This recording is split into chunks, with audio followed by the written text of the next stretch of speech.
हाँ जी, प्यारे बच्चों, मैं आ गया हूँ। आप सब लोग भी आ जाइए फटाफट से और क्लास शुरू करते हैं पॉलिटी की। और जैसे मैंने कहा था, ज़्यादा से ज़्यादा 10 दिन और आपकी पूरी पॉलिटी खत्म हो जाएगी। ठीक है? यानी कि 10 से 11 क्लास होंगी ज़्यादा से ज़्यादा, 1-2 दिन एक्स्ट्रा क्लास ले लेंगे। ठीक है? और यहाँ से शुरुआत करेंगे। और मान लीजिए हमारी 20 से 22 दिन में ये क्लास खत्म हो गई, क्योंकि मैंने 15 दिन का टारगेट लिया था 2 घंटे के हिसाब से। मैंने बार बार ये रोज ये बात बताता हूँ, जिससे कि आप ये ना कहें सर 15 दिन का चैलेंज लिखा हुआ है। वो 2 घंटे के हिसाब से था। आज क्लास थोड़ी सी ज्यादा बड़ी लेंगे। ठीक है? तो इसके बाद में जो हम क्लास स्टार्ट करेंगे वो करेंगे क्वेश्चन आंसर्स की। यानी कि अभी तो मैं आप लोगों को पढ़ा रहा हूं पूरी की पूरी थ्योरी। उसके बाद में कम से कम 500 क्वेश्चन ऐसे होंगे जो मैं आप सब लोगों के साथ में शेयर करूंगा। फिर हम पूरी पॉलिटी डिटेल में पढ़ लेंगे। और मैंने आप लोगों से बोल ही दिया है, शाम को स्टैटिक जीके की क्लास स्टार्ट करने जा रहा हूं, तो हमारे पास में 2 सब्जेक्ट क्लियर हो जाएंगे। जब मेरा पॉलिटी खत्म हो जाएगा, यहां ज्योग्राफी स्टार्ट कर दूंगा, स्टैटिक के बाद में हिस्ट्री। ओके, चलो, वेरी गुड, शाबाश।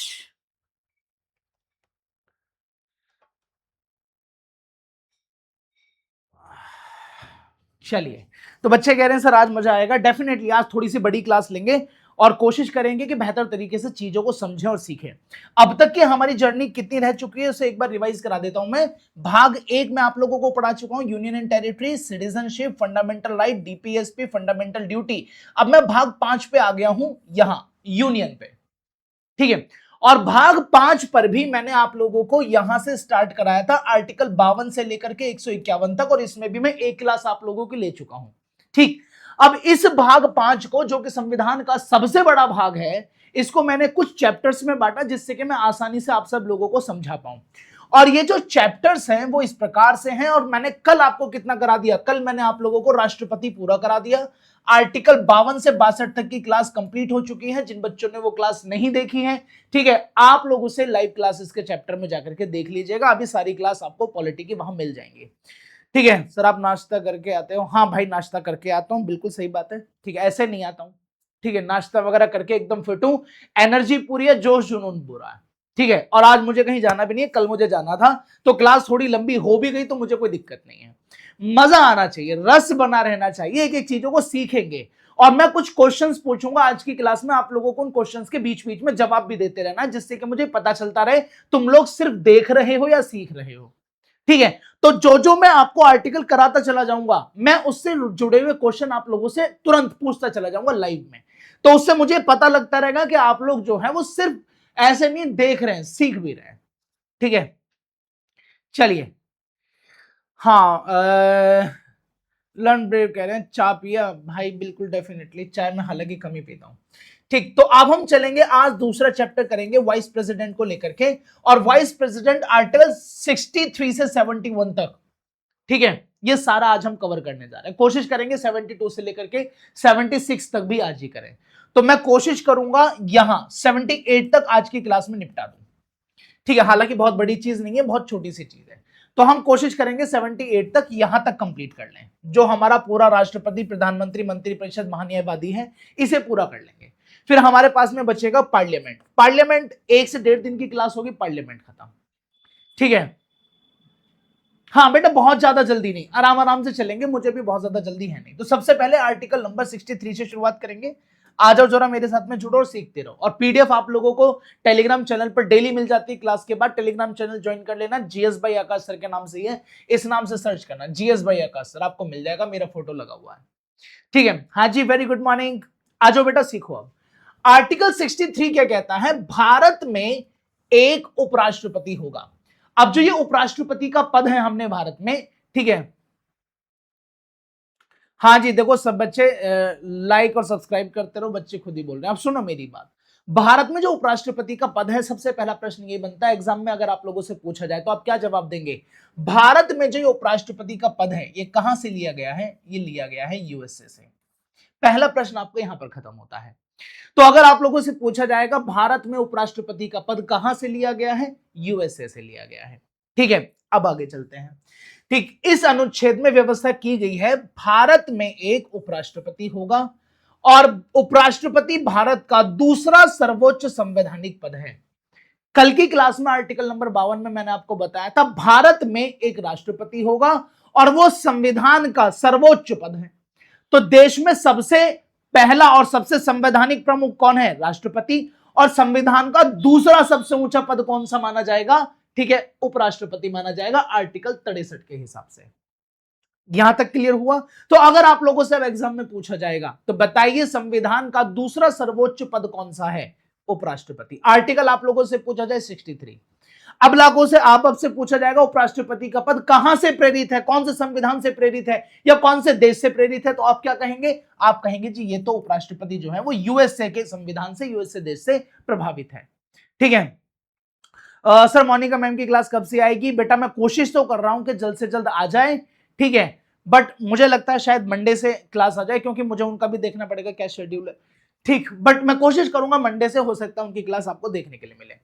उपराष्ट्रपति का प्रमुख कार्य राज्यसभा का सभापति, ex officio chairman of Rajya Sabha के रूप में कार्य करना है।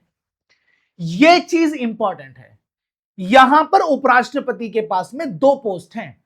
पहली पोस्ट यह है कि वो देश का उपराष्ट्रपति है, वाइस प्रेसिडेंट है, और एक इनको पद एक्स्ट्रा मिलता है, वो होता है पदेन सभापति। देखो शब्दों पर जाओ, शब्द क्या है? शब्द क्या कह रहे हैं? पदेन सभापति। ठीक है, पदेन सभापति का मतलब जो इस पद पे होगा वही व्यक्ति सभापति होगा राज्यसभा का। तो जो व्यक्ति उपराष्ट्रपति के पद पर होगा वही व्यक्ति राज्यसभा का सभापति होगा। पदेन सभापति का अर्थ यह होता है। अब आपको समझ में आया? तो जो भी व्यक्ति उपराष्ट्रपति के रूप में शपथ लेगा वो व्यक्ति क्या बन जाएगा? राज्यसभा का सभापति बन जाएगा, राज्यसभा में चेयरमैन बन जाएगा। यहां से क्वेश्चन क्लियर हो गया? ठीक है, चलिए। तब तक बच्चों को कौन देखेगा सर? ठीक है, चलिए, ओके, सुनो मेरी बात। अब तो ये क्लियर हो गया आपसे। अगर पूछा जाए बताओ राज्यसभा का चेयरमैन वर्तमान में कौन है, आप मुझे जवाब देना कौन है। बच्चे कमेंट में जवाब दो। मैंने कहा था ना क्वेश्चन पूछूंगा, कमेंट में बताओ वर्तमान में राज्यसभा का चेयरमैन कौन है। ठीक है, मैंने आपको यह बता दिया। राष्ट्रपति के रिक्त होने या राष्ट्रपति के कार्य में असमर्थ होने की स्थिति में उपराष्ट्रपति राष्ट्रपति के कार्यों का निर्वहन करता है। ठीक, अब आते हैं आगे। आर्टिकल नंबर 63 हो गया, आर्टिकल नंबर 64 पर आएंगे। ओके, चलो अब सुनो मेरी बात ध्यान से। आर्टिकल नंबर 64 क्या कहता है? सुनो, आर्टिकल नंबर 64 ये कहता है उपराष्ट्रपति राज्यसभा का सभापति होगा, जो मैंने आप लोगों को बता दिया आर्टिकल नंबर 63 के अंदर ही। ठीक है, लेकिन ऑफिशियली जो है वो 64 के अंदर है, वो इंफॉर्मेशन थी।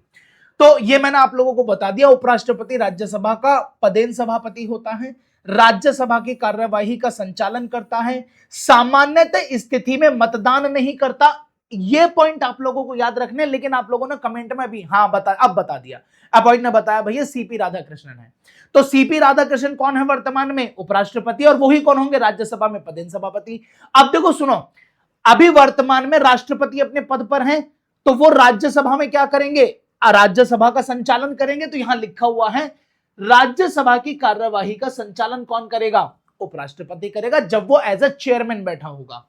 सामान्य स्थिति में मतदान नहीं करता है, यानी कि उसका काम राज्यसभा में वोट डालने का नहीं है। कोई बिल आया तो सीपी राधाकृष्णन उसमें वोट नहीं डालेंगे। क्लियर हुआ या नहीं? तो कौन वोट डालेगा? ठीक है, वोट डालेंगे मेंबर राज्यसभा के, लेकिन सामान्य स्थिति में वोट नहीं डालेंगे, लेकिन कास्टिंग वोट जो होगा वो वही डालेंगे, या इसे डिसीजन मेकिंग वोट कहते हैं, निर्णायक मत कहते हैं। अब इस निर्णायक मत को समझो क्या है। 50% लोग ये कह रहे हैं जी हाँ बिल पास होना चाहिए, 50% लोग कह रहे हैं जी नहीं जी बिल पास नहीं होना चाहिए। अब ये तो मामला बीच में फंस गया। अब बारी आती है किसकी? सीपी राधाकृष्णन की, या फिर जो हमारे चेयरमैन हैं उनकी, या फिर मैं कह सकता हूं उपराष्ट्रपति की। लेकिन वो राज्यसभा में है तो वो उपराष्ट्रपति के पद में नहीं है, वो चेयरमैन है। तो यहां पर चेयरमैन के हाथ में होगी सारी ताकत। अब चेयरमैन ये डिसाइड करेंगे कि बिल पास होना चाहिए या बिल पास नहीं होना चाहिए। अगर सीपी राधाकृष्णन ने कह दिया या चेयरमैन ने कह दिया कि ये बिल पास होगा, तो वो हाँ में कर देंगे, बिल पास हो जाएगा, वो ना में कर देंगे, बिल रिजेक्ट हो जाएगा। तो इनके पास में वोट डालने की पावर नहीं है, लेकिन इनके पास में कास्टिंग वोट डालने की पावर है, इनके पास में डिसीजन मेकिंग वोट डालने की पावर है। ठीक, इसके अलावा जब उपराष्ट्रपति राष्ट्रपति के रूप में कार्य करता है तब वह राज्यसभा के सभापति के रूप में कार्य नहीं करता। इस लाइन को आप लोग याद रखेंगे। जैसे मान लीजिए द्रौपदी मुर्मू इस समय देश से बाहर गई हैं, तो उपराष्ट्रपति को बतौर राष्ट्रपति उनके पद पर काम करना पड़ेगा, क्योंकि वो इस समय देश में नहीं है। तो जिस समय ये उपराष्ट्रपति हैं और ये द्रौपदी मुर्मू की चेयर पे जाकर बैठ जाएंगे, देखो जी 3 दिन के लिए तो मैं राष्ट्रपति हूं, उस समय ये राज्यसभा में एज अ चेयरमैन नहीं बैठ सकते हैं, क्योंकि उस समय इस देश के उपराष्ट्रपति ना होकर कौन सा पद संभाल रहे हैं, ये पद संभाल रहे हैं राष्ट्रपति का। क्लियर हो गया यहां तक क्लियर है? तो आर्टिकल 63 और आर्टिकल 64 आप लोगों को क्लियर हो गए तो बटन दबा दो और कमेंट करके बता दो सर क्लियर हो गए, फिर इससे आगे चलते हैं। जल्दी से बताओ कमेंट करके, ठीक है? आज बेहतर तरीके से पढ़ेंगे और लंबा पढ़ेंगे, ठीक है? आज मैं 76 आर्टिकल तक कंप्लीट कराऊंगा आप लोगों को, ठीक? तो 2 आर्टिकल मैंने आपको कंप्लीट कराए, 63 और 64 कंप्लीट हो गए। कमेंट करके बताओ बिल्कुल सही चल रही है क्लास, दोनों समझ में आ गए। अब मैं आप लोगों से पूछ लूं आर्टिकल 63 क्या था, तो आप लोग जवाब दे देंगे, ठीक है? आर्टिकल 64 क्या है मैं आपसे आगे पूछूंगा, जवाब देना आप सब लोग, ठीक है? चलिए, ठीक है? तो हेलो, हाँ मैं बहुत अच्छा हूं सर, लेकिन अभी लाइव क्लास ले रहा हूं, मैं कॉल करता हूं। ओके सर,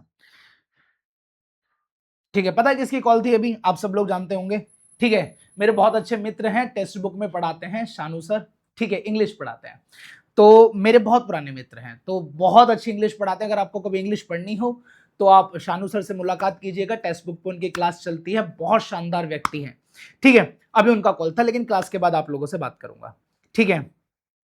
चलो अब सुनो मेरी बात ध्यान से। तो आर्टिकल 62, 63 और 64 हो गए, आगे की तरफ चलते हैं। देखो सुनो मेरी बात, आर्टिकल 65, आर्टिकल 65 क्या कहता है? आर्टिकल 65 ये कहता है राष्ट्रपति के पद की रिक्ति या अनुपस्थिति में उपराष्ट्रपति के कार्य। अब भैया राष्ट्रपति जो है वो पद रिक्त है, पद पर नहीं है, तो उस समय उपराष्ट्रपति के कार्य जो होंगे वो क्या होंगे, मैं आप लोगों को बता देता हूं। अगर राष्ट्रपति का निधन हो गया हो, या राष्ट्रपति ने त्यागपत्र दे दिया हो, या राष्ट्रपति के ऊपर महाभियोग से उसको हटा दिया गया हो, या राष्ट्रपति अस्थायी रूप से कार्य करने में असमर्थ हो, ये 4-5 कंडीशन है। अगर उनमें से एक भी कंडीशन ऐसी हुई है कि राष्ट्रपति किसी कारणवश अपने पद पर नहीं आ सकते, चाहे निधन हुआ हो, त्यागपत्र हुआ हो, या उनको हटा दिया गया हो, या फिर वो अस्थायी रूप से अभी समर्थ नहीं है, तबियत खराब है, छुट्टी पर गए हैं, या व्हाटएवर जो भी परिस्थिति बनती है, अगर ऐसी परिस्थिति में ऐसा होता है कि राष्ट्रपति अपने पद पर नहीं है, तो भैया उपराष्ट्रपति राष्ट्रपति के कार्यों का निर्वहन करेंगे। क्लियर हुआ? ये आर्टिकल नंबर कौन सा है? ये आर्टिकल नंबर 65 कहता है, ठीक है? मैं मेरा फोन चार्जिंग पे लगा दूं भाई, ठीक है? तो आर्टिकल नंबर 65 क्या कहता है? हाँ, आर्टिकल नंबर 65 ये कहता है कि राष्ट्रपति किसी कारणवश अगर अपने पद पर नहीं है तो उपराष्ट्रपति उस पद को ग्रहण करेंगे, चाहे उनका निधन हुआ हो, चाहे उनके त्यागपत्र दिया हो, चाहे उनको हटाया गया हो, चाहे वो असमर्थ हो। तो आर्टिकल 65, अब देखो याद करो, 63 उपराष्ट्रपति का पद, 64 राज्यसभा का पदेन सभापति, और 65 क्या है? 65 है यहां पर कि हमें क्या करना है, अगर राष्ट्रपति अपने पद पर नहीं है तो उपराष्ट्रपति राष्ट्रपति के रूप में काम करेंगे। तीनों आर्टिकल याद हो गए? 65 हो गया। अब 66 की तरफ चलेंगे। आर्टिकल नंबर 66 क्या कहता है? उपराष्ट्रपति का निर्वाचन, ठीक है? उपराष्ट्रपति का निर्वाचन, राष्ट्रपति का निर्वाचन कौन सी रीति से होता है? आर्टिकल नंबर 55, 54 के अंदर हमने पढ़ा था निर्वाचक मंडल और निर्वाचन की रीति, याद है या कल का भूल गए? आर्टिकल 54 याद है, आर्टिकल 55 याद है, आर्टिकल 56 याद है? तो उनके अंदर क्या करा था हमने बताया था किस प्रकार से राष्ट्रपति का निर्वाचन होता है। अब राष्ट्रपति के निर्वाचन में और उपराष्ट्रपति के निर्वाचन में अंतर होता है। राष्ट्रपति के निर्वाचन में कौन कौन पार्टिसिपेट करता है, मुझे बताओ कमेंट करके, कौन कौन करता है? संसद के सारे सदस्य यानी कि सारे एमपी और सारे एमएलए और यूनियन टेरिटरी के भी एमएलए, ये सब मिलकर के वोट डालते हैं। जबकि उपराष्ट्रपति जब चुना जाता है तो केवल और केवल संसद के सदस्य यानी कि मेंबर ऑफ पार्लियामेंट, तो अभी मेंबर ऑफ पार्लियामेंट लोकसभा और राज्यसभा में है, केवल वो मिलकर ही सीपी राधाकृष्णन को चुनेंगे। आया समझ में? तो सीपी राधाकृष्णन को किसने चुना होगा? सीपी राधाकृष्णन को चुना होगा सिर्फ और सिर्फ संसद के लोगों ने, लोकसभा के एमपी ने और राज्यसभा के एमपी ने मिलकर के, ठीक है? आर्टिकल 65 फर्स्ट टाइम कब फॉलो हुआ? ठीक है बेटा, ये तो मुझे भी चेक करना पड़ेगा कि फर्स्ट टाइम कौन सा डेट और कौन सा सन था। मैं देखो झूठ नहीं बोलना चाहता, घुमा फिरा कर बात करनी मुझे आती नहीं है। आपके जो क्वेश्चंस ऐसे हैं जो मैं जानता हूं उन्हें मैं बता पाऊंगा, और जो आपके क्वेश्चंस ऐसे हैं जो मैं नहीं जानता हूं ना, मैं देख करके चेक करके वेरीफाई करके ही बता पाऊंगा। ठीक है, ऐसा वाला सीन मेरे साथ है नहीं कुछ भी बोल करके चले जाए। मैं ऐसे ना बातों पर विश्वास नहीं करता। अगर बच्चे ने पूछा किसी विश्वास के साथ तो मैं विश्वास के साथ ही उसे बताऊंगा। ठीक है, अब हम बात करते हैं आगे। आर्टिकल 66 क्या है? उपराष्ट्रपति का निर्वाचन। 65 आपका क्वेश्चन क्या था? पद रिक्त अनुपस्थिति में। चल बेटा, मैं इसे देख करके बताऊंगा। ये क्वेश्चन तुमने पहली बार ही मेरे सामने किसी ने क्वेश्चन पूछा है कि आर्टिकल 65 फॉलो कब हुआ पहली बार। ठीक है, चलो भाई अब सुनो मेरी बात।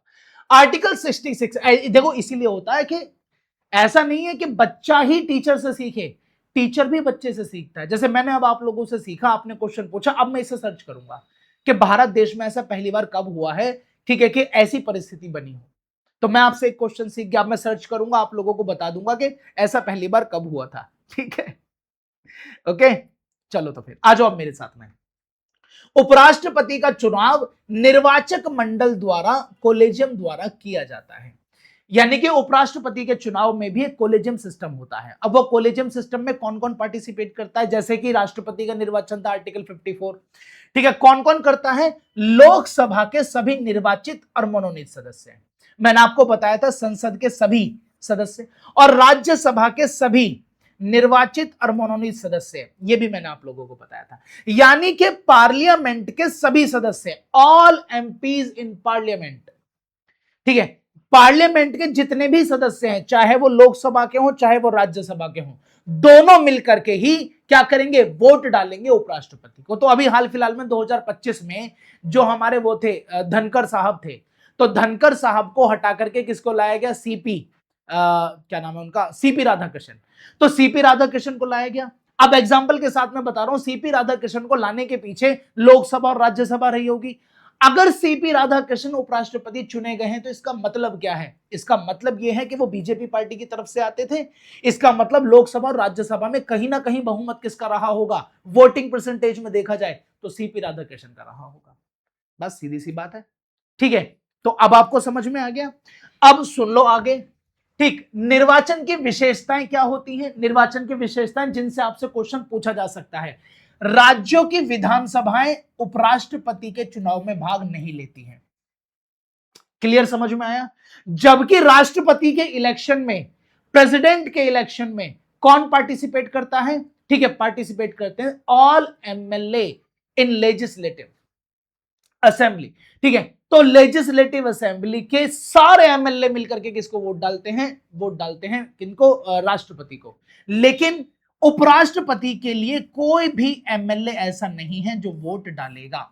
द ऑल एमपीज, चाहे वो लोकसभा के हों चाहे वो राज्यसभा के हों। दूसरा, चुनाव आनुपातिक प्रतिनिधि प्रणाली से ही होता है। यानी कि होता उस तरीके से ये कि आपको क्या करना होता है? प्रायोरिटी दी जाती है 1 2 3 4 करके, और आपको सबको वोट डालना होता है वरीयता के हिसाब से कि मेरी पहली पसंद ये वाली है, दूसरी पसंद ये वाली है, तीसरी पसंद ये वाली है और चौथी पसंद ये वाली है। इसे बोलते हैं प्रोपोर्शनल सिस्टम। यहां तक क्लियर हुआ? तीसरा होता है एकल संक्रमणीय मत, यानी कि एसटीवी सिस्टम जो होता है।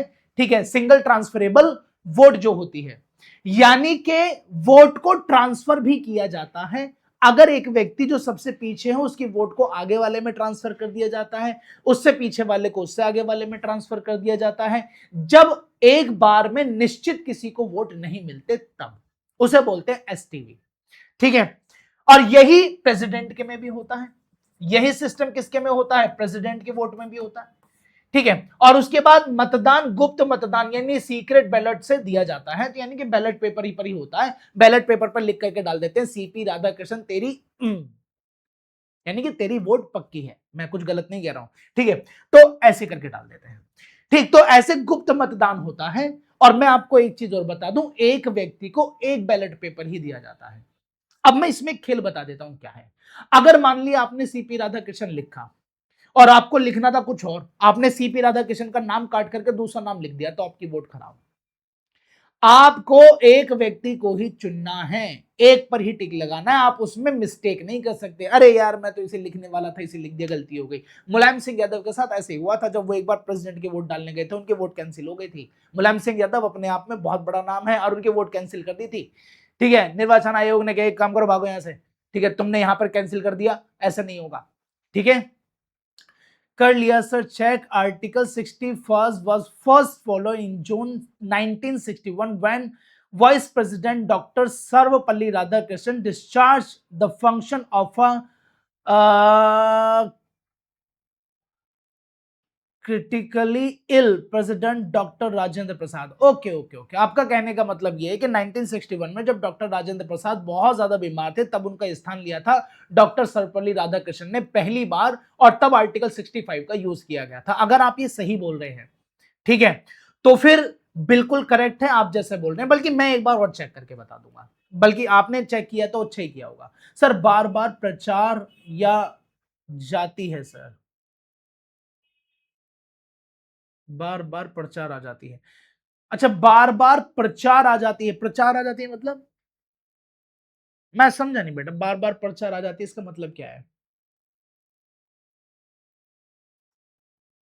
ठीक है बेटा, दोबारा बताओ ठीक से आप क्या कहना चाह रहे हो, मुझे समझ में नहीं आई बात। तो ये आपको समझ में आ गया आर्टिकल नंबर 66। अभी उस बच्चे ने बताया आर्टिकल नंबर 65 का पहली बार यूज हुआ था 1961 में। अभी उस बच्चे ने बताया, भाई मैं चेक करके बताऊंगा अपनी तरफ से एक बार। ठीक है, चलो आगे नेक्स्ट। नेक्स्ट है आर्टिकल नंबर 67। आर्टिकल 67 उपराष्ट्रपति के कार्यकाल के बारे में बताता है कि इनका ऑफिस टेन्योर कितना रहने वाला है उपराष्ट्रपति का। ठीक है, एड सर, अच्छे इसमें एड्स आ रहे हैं। हाँ भाई एड्स आ रहे होंगे क्योंकि चैनल मोनेटाइज हो गया मेरा। देखो एक तो बहुत बहुत थैंक यू आप सबको।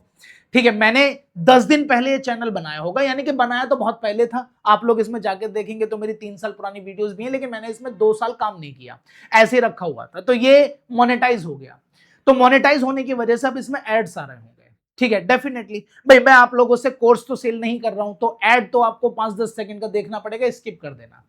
ठीक है, तो मेरे पास जो थोड़ा बहुत अगर रेवेन्यू बनेगा वो एड से बनेगा, झूठ नहीं है, सच बोल रहा हूं मैं तो। ठीक है, लेकिन मैं आपको कोई कोर्स सेल नहीं कर रहा हूं। जो आप मार्केट से जाकर के 200 रुपए का कोर्स लेते वो फ्री ऑफ कॉस्ट आपको मिल जाएगा। ठीक है, मैं बहुत क्लियर बात करने वाले टीचर्स में से हूं, बहुत स्पष्ट आपको बताता हूं ना। ठीक है, जैसा है वैसा बताता हूं, घुमा फिरा कर बात करना मुझे नहीं आता कि ये तो यूट्यूब कर रहा, नहीं भैया मैं नहीं लगाया हुआ एड। यूट्यूब आपसे परमिशन मांगता है कि एड लगाने हैं या नहीं लगाने, तो मैंने ओके कर दिया। सभी टीचर्स ऐसा करते हैं, लेकिन वो ऐसे बोलते हैं नहीं नहीं सर यूट्यूब लगा रहा है हम क्या करें, नहीं करता है। ठीक है, हम ही लगाते हैं, सभी लोग ऐसे मोनेटाइज करना है। तो उससे क्या होता है कि कुछ रेवेन्यू हमारे पास जनरेट होता है। ठीक है, यूट्यूब ही हमें भेजता है। क्योंकि मैं एक टीचर की क्लास देख रहा था, वो टीचर से बच्चे सेम ये क्वेश्चन पूछे थे, सर बार बार ऐड क्यों आ रहे हैं? तो कह रहे थे सर मुझे तो पता नहीं, ये तो यूट्यूब कर रहा है। यूट्यूब नहीं करता है, आप करते हो मोनेटाइजेशन ऑन, तब आता है। तो मैं आप लोगों को कोर्स सेल नहीं कर रहा हूं, फ्री ऑफ कॉस्ट आप लोगों को पढ़ा रहा हूं, इस वजह से मैंने जो मोनेटाइजेशन है वो ऑन किया हुआ है और बीच बीच में एड्स आपको दिखाई दे रहा है। ठीक है, चलो आर्टिकल नंबर 67 क्या होता है? आर्टिकल नंबर 67 ये होता है उपराष्ट्रपति का कार्यकाल, यानी कि उपराष्ट्रपति का जो term of office of terms होगा वो कितना होगा। ठीक है, तो उपराष्ट्रपति का कार्यकाल होता है भैया 5 साल का। हालांकि ज्यादातर हमारे पास में ऐसी पोस्ट हैं। हाँ भाई धन्यवाद धन्यवाद, आपने कॉन्ग्रेचुलेशन की स्पेलिंग जो लिखी है वो थोड़ी सी एक बार चेक कर लेना, बाकी ठीक है। ठीक है, तो उपराष्ट्रपति का कार्यकाल कितना होता है भाई? 5 साल का होता है, यानी कि 5 साल के लिए उपराष्ट्रपति अपने पद पर रहते हैं, उसके बाद में उन्हें भी जाना होता है। ठीक है, अब इनका कार्यकाल कैसे समाप्त हो सकता है इसे भी देखेंगे। राष्ट्रपति को कभी भी त्याग पत्र दे सकते हैं, यह क्वेश्चन आप लोगों से पूछा जाता है, हमेशा पूछा जाता है कि अगर राष्ट्रपति को त्याग पत्र देना हो तो राष्ट्रपति त्याग पत्र किसको देते हैं? उपराष्ट्रपति को। और उपराष्ट्रपति अगर त्याग पत्र देगा तो किसको देगा? राष्ट्रपति को। इस सर्कल आपस में एक दूसरे से जुड़ा हुआ है। ठीक है, उसे प्लीज आप अच्छा टी शर्ट पहनते हो सर। ठीक है, उसी पैसे से आप अच्छा टी शर्ट, अरे कितना पैसा दे दिया यूट्यूब ने मुझे, मैं सच बताऊं कल मुझे यूट्यूब से कितने रुपए मिले, तुम ना ऐसा लगता है जैसे कितना, कल मुझे यूट्यूब से मिले $2।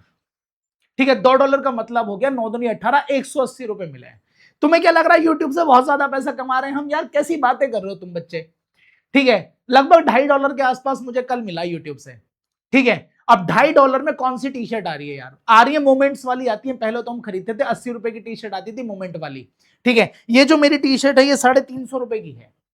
तुम्हें देखने में हो सकता है बहुत महंगी लग रही हो, इस पे जो लोगो लगा हुआ है ना ये भी यूएसपीए का लगा हुआ है, जो कि लगभग 10,500 की आती है ओरिजिनल।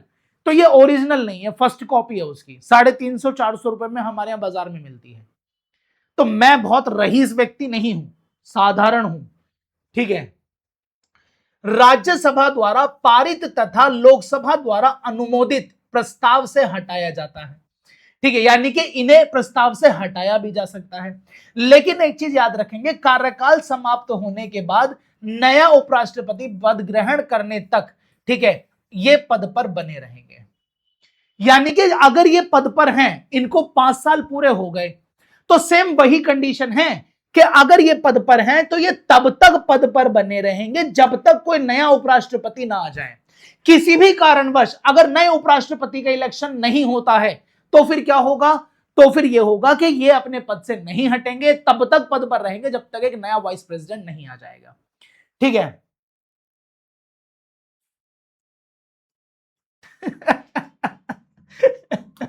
अच्छा, ऐड ज्यादा आ रहा है, ठीक है, मैं कम कर दूंगा भाई। ठीक है, मैं कल से कोशिश करूंगा कि आप लोगों के क्लास में ऐड आए ना। ठीक है, यहां तक तो ठीक है। तुम मुझे ना कमाने दोगे 2-4 पैसे अगर मेरे घर आ जाएंगे तो। आर्टिकल 68 क्या है? आर्टिकल 68 ये कहता है उपराष्ट्रपति के पद की रिक्ति को भरने का समय। ठीक है, सुनो, रिक्ति होने के बाद यथाशीघ्र चुनाव कराया जाएगा। यदि कार्यकाल समाप्त होने वाला हो तो चुनाव कार्यकाल समाप्त होने से पहले ही कराया जाना आवश्यक है। नवनिर्वाचित उपराष्ट्रपति का कार्यकाल 5 वर्ष का ही होगा। अगर किसी भी राष्ट्रपति ने, उपराष्ट्रपति ने त्यागपत्र दे दिया 2 साल बाद, उसके 3 साल बचे थे, एक नया उपराष्ट्रपति आता है, ठीक है, तो वो अपने 5 साल पूरे करेगा। ठीक है, वो ऐसा नहीं है कि 5 साल जो है वो बचे हुए 3 साल पूरे करेगा, जैसे अमेरिका में होता है। अमेरिका में हमेशा उतना ही पोस्ट एक्सेप्ट करते हैं जितना बचा हुआ है। यहां ऐसा नहीं होता, नया आया है तो पूरा टेन्योर रहेगा जितने टेन्योर उसके बनते हैं। ठीक है, आर्टिकल नंबर 69 पर आ जाओ। ठीक, अब तुम मुझे एक चीज कमेंट करके बताओ, जो मैंने आप लोगों को अभी तक ये आर्टिकल पढ़ाए हैं, आर्टिकल नंबर 63 पढ़ाया है, 64 पढ़ाया है, 65, 66, 67 और 68, इनमें कोई डाउट हो तो आप मुझे कमेंट करके बताओ, अगला वाला तब पढ़ाऊंगा। यहां तक कोई डाउट तो नहीं है? यहां तक सब कुछ क्लियर है? कमेंट करके फटाफट से बताओ, जल्दी से। इससे आगे की तरफ चलूं? आर्टिकल 63, 64, 65, 66, 67, 68, 6 आर्टिकल आपको पढ़ा चुका। यहां तक मुझे कोई प्रॉब्लम हो तो बताओ, और अगर सब कुछ ओके है तो वो दिल वाला बटन दबाना, फिर इससे आगे की तरफ चलूंगा। ठीक है, ओके, जल्दी से बताओ।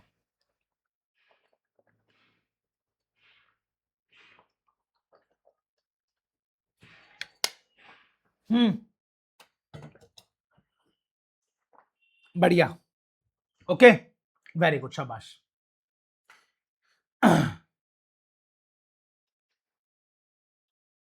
चलिए, ठीक है, आगे चलते हैं। गुड। आर्टिकल नंबर 69 पर आते हैं। 69 और 70 दोनों पढ़ लेते हैं। आर्टिकल नंबर 69 क्या कहता है? उपराष्ट्रपति की शपथ। अब तुम मुझे राष्ट्रपति की बताना, राष्ट्रपति को शपथ कौन दिलाता है? कमेंट करके बताओ। ठीक है, राष्ट्रपति को शपथ कौन दिलाएगा? सर वो सैलरी पार्ट भी बता देना, प्रेसिडेंट वाइस प्रेसिडेंट की सैलरी। हाँ बेटा, सब आ जाएगा। प्रेसिडेंट की तो सैलरी मैंने कल आपको बता दी थी, वेतन भत्ते कितने मिलते हैं? 5 लाख रुपए। ठीक है, और वो भी विदाउट इनकम टैक्स। अगर इनकम टैक्स लगेगा तो 1.5 लाख रुपए कम हो जाएंगे, क्योंकि 5 लाख रुपए सैलरी है तो 30% का इनकम टैक्स देना पड़ेगा, तो लगभग 3.5 लाख की सैलरी बनेगी। लेकिन इनकम टैक्स नहीं होता है, तो कितने पैसे मिलते हैं? 5 लाख पूरे के पूरे अकाउंट में, ऐसे। ठीक, अब उपराष्ट्रपति की सैलरी कितनी होती है? उपराष्ट्रपति की सैलरी होती है भाई 4 लाख रुपए। 4 लाख का मतलब हो गया 12 चौक 48, 48 लाख रुपए महीने के, और इसी के तहत 5 साल रहेंगे तो 2 करोड़ 40 लाख रुपए, ठीक है, लगभग उनके पास में एक बार आ जाएंगे। यानी कि एक बार वो राष्ट्रपति उपराष्ट्रपति के पद पर है तो 2 करोड़ 40 लाख रुपए अपनी जेब में लेकर के जाएंगे। कितनी मौज की मार रहे हैं, देख लो तुम। ठीक है, देख रहे हो कितनी मजे की मार रहे हैं। आ जाओ, उपराष्ट्रपति को शपथ, राष्ट्रपति को शपथ कौन दिलाता है? राष्ट्रपति को शपथ दिलाता है president, oath of vice president by president, Lok Sabha के मुख्य। बेटा मैंने आपसे से क्वेश्चन पूछा था कि प्रेसिडेंट को शपथ कौन दिलाता है? प्रेसिडेंट को शपथ कौन दिलाता है? प्रेसिडेंट को शपथ दिलाते हैं हमारे चीफ जस्टिस ऑफ इंडिया।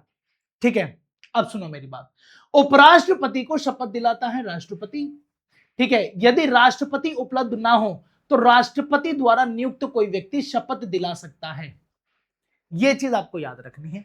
तो राष्ट्रपति को कौन शपथ दिलाएगा? उपराष्ट्रपति। ठीक है ना, चीफ जस्टिस ऑफ इंडिया। और उपराष्ट्रपति को शपथ कौन दिलाएगा? राष्ट्रपति, या राष्ट्रपति के समकक्ष कोई व्यक्ति हो जिनको वो नियुक्त करें वो दिलाएंगे। उसके बाद में शपथ में क्या संकल्प होती है? सच्ची श्रद्धा रखूंगा, संप्रभुता, अखंडता वाली बातें, और अपने पद के कर्तव्य को निष्ठा पूर्वक करूंगा। ये सारी की सारी बात जो वैसी वो खामखा बोल देते हैं वो वाली बातें हैं। ठीक है, अब सुनो मेरी बात, आर्टिकल नंबर 70 पे आते हैं। तो आपको यहां तक कंप्लीट हो गया। 69 क्या है? शपथ के बारे में। आर्टिकल नंबर 70 क्या है? आर्टिकल नंबर 70 कहता है अन्य आकस्मिक परिस्थितियों में राष्ट्रपति के कार्यों का निर्वहन। ठीक है, यानी कि अगर कोई भी ऐसी परिस्थिति आती है, ठीक, ऐसी कोई परिस्थिति जिस परिस्थिति के अंतर्गत यहां पर, ठीक है, संविधान में कोई उल्लेख नहीं है, ठीक है, ऐसी कोई परिस्थिति आ गई, आकस्मिक इमरजेंसी, तो ऐसी स्थिति में राष्ट्रपति के कार्यों का निर्वहन कैसे होगा?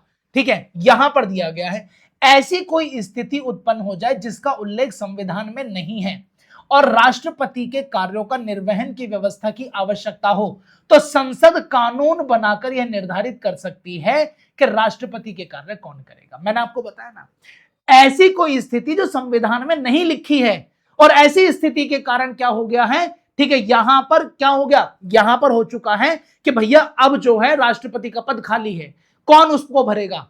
तो संसद कानून बनाकर इस पद पर यह बैठा सकती है कि भैया ये व्यक्ति इस समय गद्दी पर बैठेगा। ये बात है, आर्टिकल नंबर 70 रिस्पॉन्सिबल है। ठीक है, ओके, क्योंकि ये आर्टिकल ये कहता है कि संवैधानिक निरंतरता सुनिश्चित होनी चाहिए, यानी कि संवैधानिक पद जो हैं वो कभी भी खाली नहीं रहेंगे, संवैधानिक निरंतरता बनी रहेगी। तो संसद के पास ये ताकत है। ठीक, तो यहां तक हो गया मेरे आपके आर्टिकल नंबर 63, 64, 65, 66, 67, 68, 69 और 70। ठीक है, 8 आर्टिकल मैं आप लोगों को यहां तक करा चुका और देखो मेरे ख्याल से थोड़ा जल्दी ही कर लिया हमने।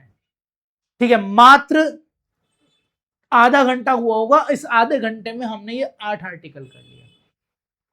ठीक है, इससे आगे की तरफ चलेंगे। मैंने कहा था आप लोगों को 76 तक कराऊंगा, ये 8 थोड़ा जल्दी हो भी गए, लेकिन क्योंकि इससे आगे के जो आर्टिकल है वो थोड़े से बड़े हैं, जैसे आर्टिकल नंबर 73, 74, 75 और 76, ये चारों आर्टिकल बहुत बड़े हैं। अभी 2 आर्टिकल और हैं, 71 और 72, ये छोटे छोटे आर्टिकल हैं। इससे आगे वाले जो आने वाले जो आर्टिकल हैं 73, 74, 75, 76, ये थोड़े बड़े आर्टिकल हैं, इन्हें डिटेल में पढ़ना होगा हमें। ठीक, आते हैं आगे की तरफ। आर्टिकल नंबर 71 क्या कहता है? आर्टिकल नंबर 71 कहता है राष्ट्रपति एवं उपराष्ट्रपति के निर्वाचन संबंधी विवाद। ठीक है, एक क्वेश्चन यहां पर यह बनता है कि आखिर इलेक्शन से संबंधित जो विवाद होते हैं उन्हें कौन सुलझाता है? तो मैं आपको बताऊं, इलेक्शन से जुड़ा हुआ कोई भी विवाद हो, इसे सुलझाने की जिम्मेदारी सिर्फ और सिर्फ इलेक्शन कमीशन की होती है, बाकी किसी की नहीं होती। ठीक है, चाहे इलेक्शन कैसे होंगे, कब चुनाव रद्द होगा, कब चुनाव कराया जाएगा, किस तरह से चुनाव कराया जाएगा, कितनी सीट एलोकेट होंगी, ठीक है, कितनी पार्टीज चुनाव लड़ेंगी, ठीक है, कोड ऑफ कंडक्ट कब लगेगा, इलेक्शन कब से स्टार्ट होगा, कितने फेज में इलेक्शन होगा, ये सारी चीजें इलेक्शन कमीशन अपने आप में एक ऑटोनॉमस बॉडी है, वो खुद से मतलब कंट्रोल करती है सारी चीजें। मगर यहां पर आर्टिकल नंबर 71 इससे थोड़ा विपरीत कहता है। आर्टिकल 71 ये कहता है कि देखो, इलेक्शन कराने की जिम्मेदारी वाइस प्रेसिडेंट और प्रेसिडेंट की किसकी है? इलेक्शन कमीशन की। तो अगर कभी भी उपराष्ट्रपति और राष्ट्रपति का इलेक्शन होगा तो उसे कराएगा कौन? उसको कराएगा तो इलेक्शन कमीशन ही। उसे कराएगा कौन? उसे कराएगा तो इलेक्शन कमीशन ही। ठीक है, मगर अगर इनके इलेक्शन में किसी भी प्रकार का, हां देखो एक बच्चे का जवाब होगा लॉर्ड ज्ञानेश कुमार। ठीक है, लॉर्ड ज्ञानेश कुमार की जो डॉटर हैं उनका नाम है मेघा रूपम। ठीक है, मेधा रूपम हमारे हापुड़ की डीएम रही थी सन 2022 में। ठीक है, अभी हाल फिलहाल में नोएडा में वो शायद डीएम है या शायद उससे ऊंची पोस्ट पर है, लेकिन अभी वो नोएडा में है। ठीक है, और वो चीफ इलेक्शन कमिश्नर की डॉटर हैं। ठीक है, ज्ञानेश कुमार की, मेधा रूपम, आया समझ में? वो यहाँ पर डीएम रही थी हमारे क्षेत्र में, लगभग 1.5 साल के आसपास डीएम रही थी। ठीक, और उनके समय में एक शायद दंगा भी हुआ था, तो वो दंगा उन्होंने सुलझा लिया था, वो दंगा बड़ा नहीं हो पाया था, तो पूरे देश में उनकी तारीफ भी हुई थी कि यार हिंदू मुस्लिम के बीच में एक दंगा होने वाला था, ये उन्होंने निपटा दिया। अच्छी बात है। ठीक, तो अब मैंने आप लोगों को क्या बताया, राष्ट्रपति और उपराष्ट्रपति दोनों से संबंधित जो चुनाव कराने की जिम्मेदारी है वो किसकी है, वो है इलेक्शन कमीशन की। मगर याद रखना, अगर उस इलेक्शन में कोई विवाद हो गया है, कोई डिस्प्यूट हो गया है, ठीक है, किसी तरीके से वोट कम हो गई हैं, या सारी वोट किसी एक व्यक्ति को जा रही है, जैसे आजकल ईवीएम घोटाले हो रहे हैं, तुम लोग समझ रहे हो। ठीक है, अगर ऐसा कोई घोटाला हुआ है तो इसकी जांच इलेक्शन कमीशन नहीं करेगा, बेशक वो इलेक्शन करा रहा हो। इसकी जांच कौन करेगा, इसकी जांच करेगा सुप्रीम कोर्ट। तो राष्ट्रपति और उपराष्ट्रपति के निर्वाचन से संबंधित सभी विवादों का निर्णय भारत का सुप्रीम कोर्ट यानी कि सर्वोच्च न्यायालय करता है। तो अब यहां पर क्वेश्चन दो तरीके से बनेंगे आप लोगों से। पहला क्वेश्चन तो यह बनेगा कि बताइए सबसे पहले इलेक्शन कौन कराएगा, प्रेसिडेंट का और वाइस प्रेसिडेंट का, तो इलेक्शन कमीशन ऑफ इंडिया कराएगा। ठीक है, फिर क्वेश्चन आपसे पूछा जाएगा कि यदि कोई विवाद हुआ हो तो उस विवाद को कौन सुलझाएगा। उस विवाद को सुलझाने की जिम्मेदारी इलेक्शन कमीशन की नहीं है, उस विवाद को सुलझाने की जिम्मेदारी है सुप्रीम कोर्ट की। फिर आपसे क्वेश्चन पूछा जाएगा बताइए कौन से आर्टिकल के तहत, तो आर्टिकल 71 के तहत। किसके तहत, आर्टिकल 71 के तहत वो विवाद जो है सुलझाए जाएंगे। ठीक है, चलिए, ओके, क्लियर हुआ, यहां तक क्लियर है। अगर ऐसे यहां है तो एमपी अपनी टीम क्यों भेजती है, वो वोट काउंट करने के लिए, ऐसा क्यों? बेटा मैं समझा नहीं आपका क्वेश्चन क्या। अगर ऐसा है तो एमपी अपनी टीम क्यों भेजती है वोट काउंट करने के लिए, ऐसा क्यों? बेटा एमपी का मतलब क्या है यहाँ पर, एमपी कौन सी टीम भेजती है? ठीक है, चलो इससे आगे चलते हैं। तो अगर कोई विवाद हुआ सुप्रीम कोर्ट सुलझाएगा। इलेक्शन कौन कराएगा, इलेक्शन कराएगा इलेक्शन कमीशन। आर्टिकल क्या आएगा, 71। और मैं आपको बता दूं सुप्रीम कोर्ट का जो निर्णय होगा वो फाइनल होगा, सुप्रीम कोर्ट के निर्णय को मानना होगा। अगर उन्होंने कह दिया कि इस व्यक्ति का हम नाम हटा रहे हैं इलेक्शन से, उस व्यक्ति को हटा दिया जाएगा। सुप्रीम कोर्ट कहेगा नहीं जी, वोट जो है वो ऐसे डिस्ट्रीब्यूट होंगी तो ऐसे डिस्ट्रीब्यूट होंगी। ठीक है, यदि सर्वोच्च न्यायालय किसी चुनाव को अवैध घोषित कर देता है तो चुनाव निरस्त हो जाएगा। ठीक है, चुनाव रद्द होने से पहले राष्ट्रपति उपराष्ट्रपति के कार्य वैध माने जाएंगे। ठीक है, ये एक बहुत बड़ा डिस्प्यूट है, इसे देखेंगे हम। ठीक है, ये एक बहुत बड़ा डिस्प्यूट क्या है, देखो ये पॉइंट ना एक बहुत बड़ा डिस्प्यूट है। अगर मान लीजिए एक व्यक्ति प्रेसिडेंट बन गया और उस प्रेसिडेंट बनने के बाद पता चला कि उसके इलेक्शन में डिस्प्यूट है, और उसने प्रेसिडेंट रहते जितने कमेटी बनी, जांच हुई, उसने कुछ काम किए, यहां पर उसने काम किए, यहां पर उसने काम किए प्रेसिडेंट के रूप में, और बाद में सुप्रीम कोर्ट ने बोला कि नहीं हम तो इसको निल करते हैं, हम इन्हें हटाएंगे। ठीक है, ये सही नहीं है। ठीक है, तो इनके जो कार्य होंगे जो इस व्यक्ति ने एज अ प्रेसिडेंट बनकर किए होंगे वो कार्य वैलिड माने जाएंगे, जो कि एक बहुत डिस्प्यूट वाला मामला है। क्यों वैलिड माने जाएंगे, जब वो वैलिड तरीके से आया ही नहीं है, लेकिन यहां पर उसके जो कार्य होते हैं वो वैलिड माने जाते हैं। ठीक है, अब इसके ऊपर विभिन्न चर्चाएं हो सकती हैं अलग अलग प्लेटफॉर्म पर अलग अलग तरीके से। ठीक है, लेकिन फिलहाल में अभी जो वर्तमान में स्थिति है वो मैं आपको बता रहा हूं, वो वैलिड माने जाएंगे। ठीक, आगे चलते हैं। एक बहुत इंपॉर्टेंट आर्टिकल जिससे एग्जाम में सबसे ज्यादा क्वेश्चन पूछे जाते हैं। ठीक है, जहां पर यह पता लगता है कि वास्तव में एक राष्ट्रपति के पास कितनी बड़ी ताकत होती है, वो है राष्ट्रपति की क्षमादान शक्ति, पार्डन पावर ऑफ प्रेसिडेंट। ठीक है, राष्ट्रपति की क्षमादान शक्ति क्या होती है? ठीक है, क्षमादान शक्ति क्या होती है, जो आपको आर्टिकल नंबर 72 में दिखाई देती है, आर्टिकल नंबर 72 में दिखाई देती है। ठीक, हेलो भाई, मैं लाइव क्लास में हूँ, बार बार कॉल कर रहे हो, मैं क्लास के बाद कॉल कर दूंगा आपको। हाँ हाँ, हाँ हाँ, मैं अभी यही हूँ, बताओ। मैं अभी लाइव क्लास में हूँ भाई, प्लीज क्लास के बाद। ठीक है, 10:30। ठीक है। 5 बार बज गया कॉल यार, बताओ कहां तक अवॉइड करूं। हो सकता है कोई इमरजेंसी हो इसलिए मैंने रिसीव किया, वरना मैं क्लास में कभी फोन रिसीव करता नहीं हूं। ठीक है, 5 बार लगातार कॉल बजा होने का, हो सकता है कोई भाई बिल्कुल इमरजेंसी स्टेज पर ही हो। ठीक है, कि आकाश सर उठाएंगे तभी जीवन मिलेगा। ठीक है, तो मैंने कहा चलो एक बार उठा लेते हैं यार, ऐसा भी इग्नोर करना ठीक नहीं है। ओके, तो अब सुनो मेरी बात। देखो, एक बच्चे ने अभी कमेंट करके लिखा, pardon power, communication, respite, रेमिशन and reprieve. ठीक है। चलो, कोल्ड हो गया। यह अनुच्छेद राष्ट्रपति को दया याचिकाओं यानी कि मर्सी पिटीशन पर निर्णय लेने की शक्ति प्रदान करता है। ठीक, इसका मतलब क्या है? इसका मतलब यह है कि राष्ट्रपति के पास में एक ऐसी ताकत है जिससे यह पता लगता है कि राष्ट्रपति कितना दयावान हो सकता है। तो जितने भी व्यक्ति जो सजा काट रहे हैं, जिनको सजा हो गई है, उनके पास एक आखिरी ऑप्शन यह होता है। मान लीजिए किसी व्यक्ति ने किसी अपराध को, संज्ञान को अंजाम दे दिया, वो जेल चला गया। जेल जाने के बाद में उसको पता चला यार मैंने वास्तव में जीवन में बहुत बड़ी गलती की और मैं सुधारवादी रास्ते पर जाना चाहता हूं। उसने अच्छे काम किए और उसके रहते उसने राष्ट्रपति को एक लेटर भी लिखा कि देखो सर, मैं पहली बार मुझसे अपराध हुआ है और इस तरीके से मैंने वो अपराध कर दिया था जल्दबाजी में, गुस्से में, और मैं चाहता हूं कि मुझे सर इससे थोड़े से अपराध से मुक्ति मिल जाए या मेरा दंड कम हो जाए। मेरा रिकॉर्ड बहुत अच्छा है, मैं क्लास में टॉपर रहा हूं, मैंने बहुत अच्छे अच्छे काम किए हैं, सर प्लीज इस बारे में सोचिए।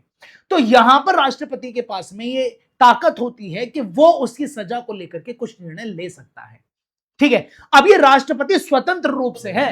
राष्ट्रपति चाहे तो निर्णय ले, राष्ट्रपति चाहे तो वो निर्णय ना ले, राष्ट्रपति चाहे तो उसे अवॉइड भी कर दे। तो यहां पर राष्ट्रपति के पास में ये पावर होती है, ठीक है, कि वो यहां पर 5 प्रकार से दंडों में बदलाव कर सकता है। और जो सबसे बड़ी ताकत होती है, देखो वो ये लिखा हुआ, ठीक है, कि वो फांसी का जो फैसला होता है, मृत्यु दंड होता है, ठीक है, चाहे वो किसी भी कोर्ट ने दिया हो, चाहे सुप्रीम कोर्ट ने दिया हो, वो चाहे तो उसे भी खत्म कर सकता है। ये भी ताकत उसके पास में है। ठीक है, और भारत का एकमात्र ऐसा व्यक्ति है जो मृत्यु दंड को भी खत्म कर सकता है। ठीक है, चलो अब वो दंड कौन कौन से और किस प्रकार से हैं। तो सबसे पहला होता है बेटा क्षमादान। ठीक है, क्षमादान में क्या होता है, दोष सिद्धि और दंड दोनों समाप्त हो जाते हैं, यानी कि पूरी तरीके से माफ कर दिया जाता है। ठीक है, फिर होता है दंड परिवर्तन। ठीक है, जिसे कम्यूटेशन बोलते हैं, जिसे बच्चे ने कम्युनिकेशन लिखा था।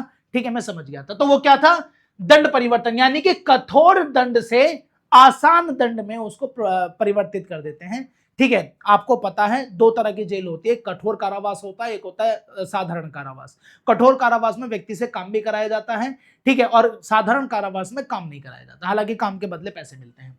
तो फिर होता है दंड परिहार। ठीक है, दंड की अवधि को कम कर दिया जाता है, दंड का स्वरूप वैसा रहता है, यानी कि 5 साल की कठोर कारावास थी, उसे भैया 3 साल की कठोर कारावास कर देंगे। तो स्वरूप तो बिल्कुल सेम वैसा ही है, तो कठोर कारावास ही, लेकिन अवधि कम हो गई। ठीक है, जिसे बोलते हैं हम रेमिशन। फिर होता है दंड का लघुकरण करना, यानी कि विशेष परिस्थिति कुछ ऐसी है कि भैया कोई व्यक्ति किसी कारण से गुजर रहा है, जैसे कि गर्भावस्था से कोई महिला गुजर रही है, या कोई व्यक्ति है जो जेल के अंदर ही बेचारे की आंखें कमजोर हो गई, या उसे शरीर में कोई पीड़ा उत्पन्न होने लगी, तो ऐसी स्थिति में उसकी जो सजा होती है, ठीक है, उसके अंदर परिवर्तन होता है। और एक होता है दंड स्थगन।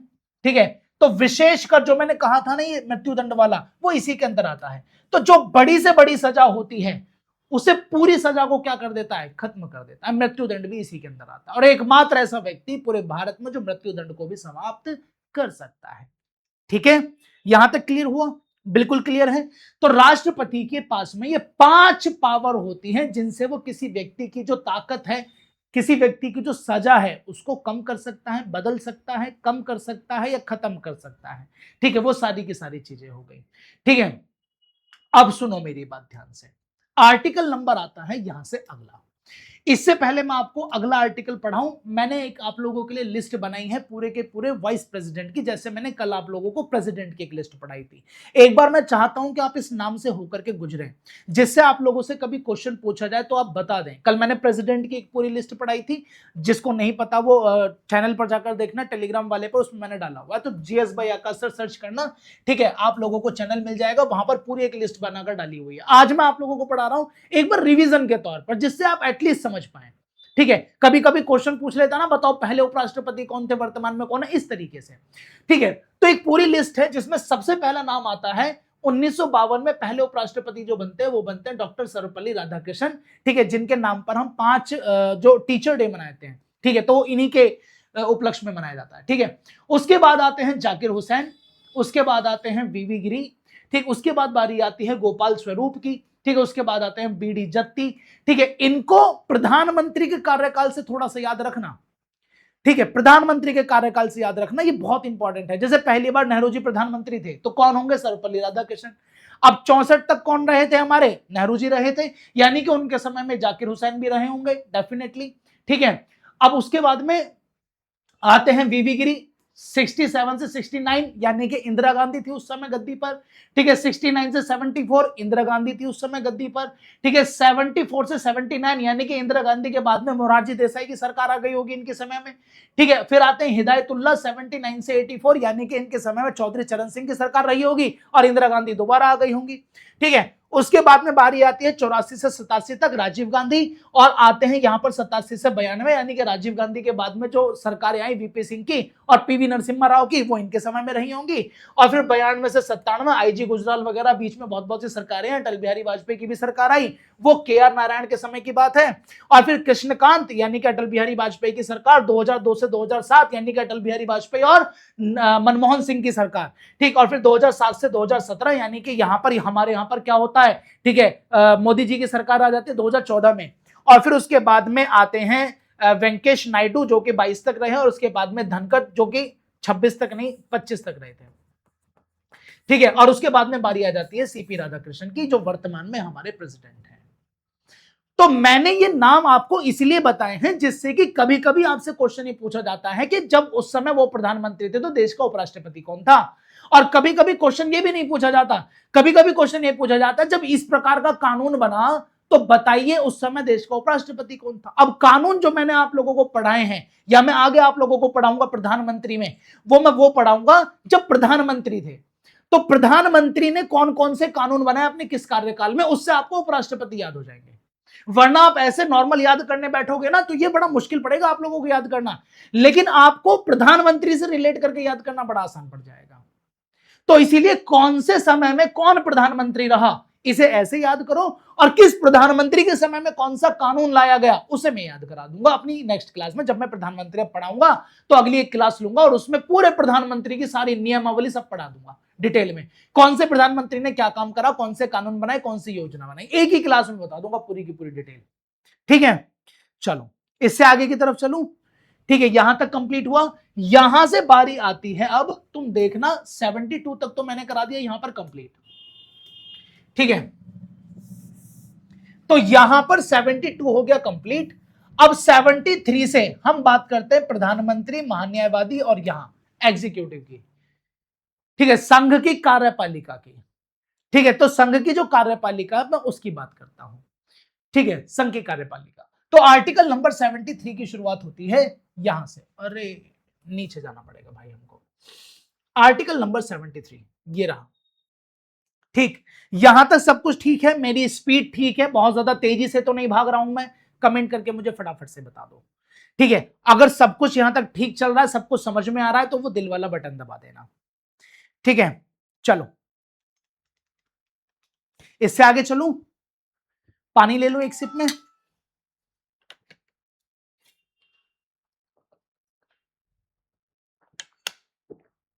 देखो यार बच्चों की भी गलती नहीं है, उस बच्चे का फोन आया बार बार आ रहा था, ठीक है, हालांकि 5-7 बार आ गया इसलिए मैंने उठाया। होता क्या है, एक बार मैंने एक अनाउंसमेंट कर दिया था, पहले क्या होता था मैं अपना पर्सनल नंबर बच्चों को दे देता था व्हाट्सएप पे, यूट्यूब पर भी। तो मैंने एक बार बच्चों से जोश जोश में ही बोल दिया अब तुम बताना मैं सही हूं वो बच्चा सही है। तो मैंने जोश जोश में बच्चों को अपना नंबर दे दिया, कि मैंने कहा भाई तुम जब भी पढ़ाई कर रहे हो, जब भी तुम्हें मेरी जरूरत हो तभी आप मुझे कॉल मिला देना, मैं हमेशा तुम्हारे साथ हूं। हर एक टीचर ये चाहता है, मैंने दुनिया का हर एक टीचर ये चाहता है कि मैं हमेशा बच्चे के साथ रहूं, कोई भी प्रॉब्लम हो मुझसे पूछे। मैंने भी बोल दिया कि भाई कोई भी प्रॉब्लम पूछो।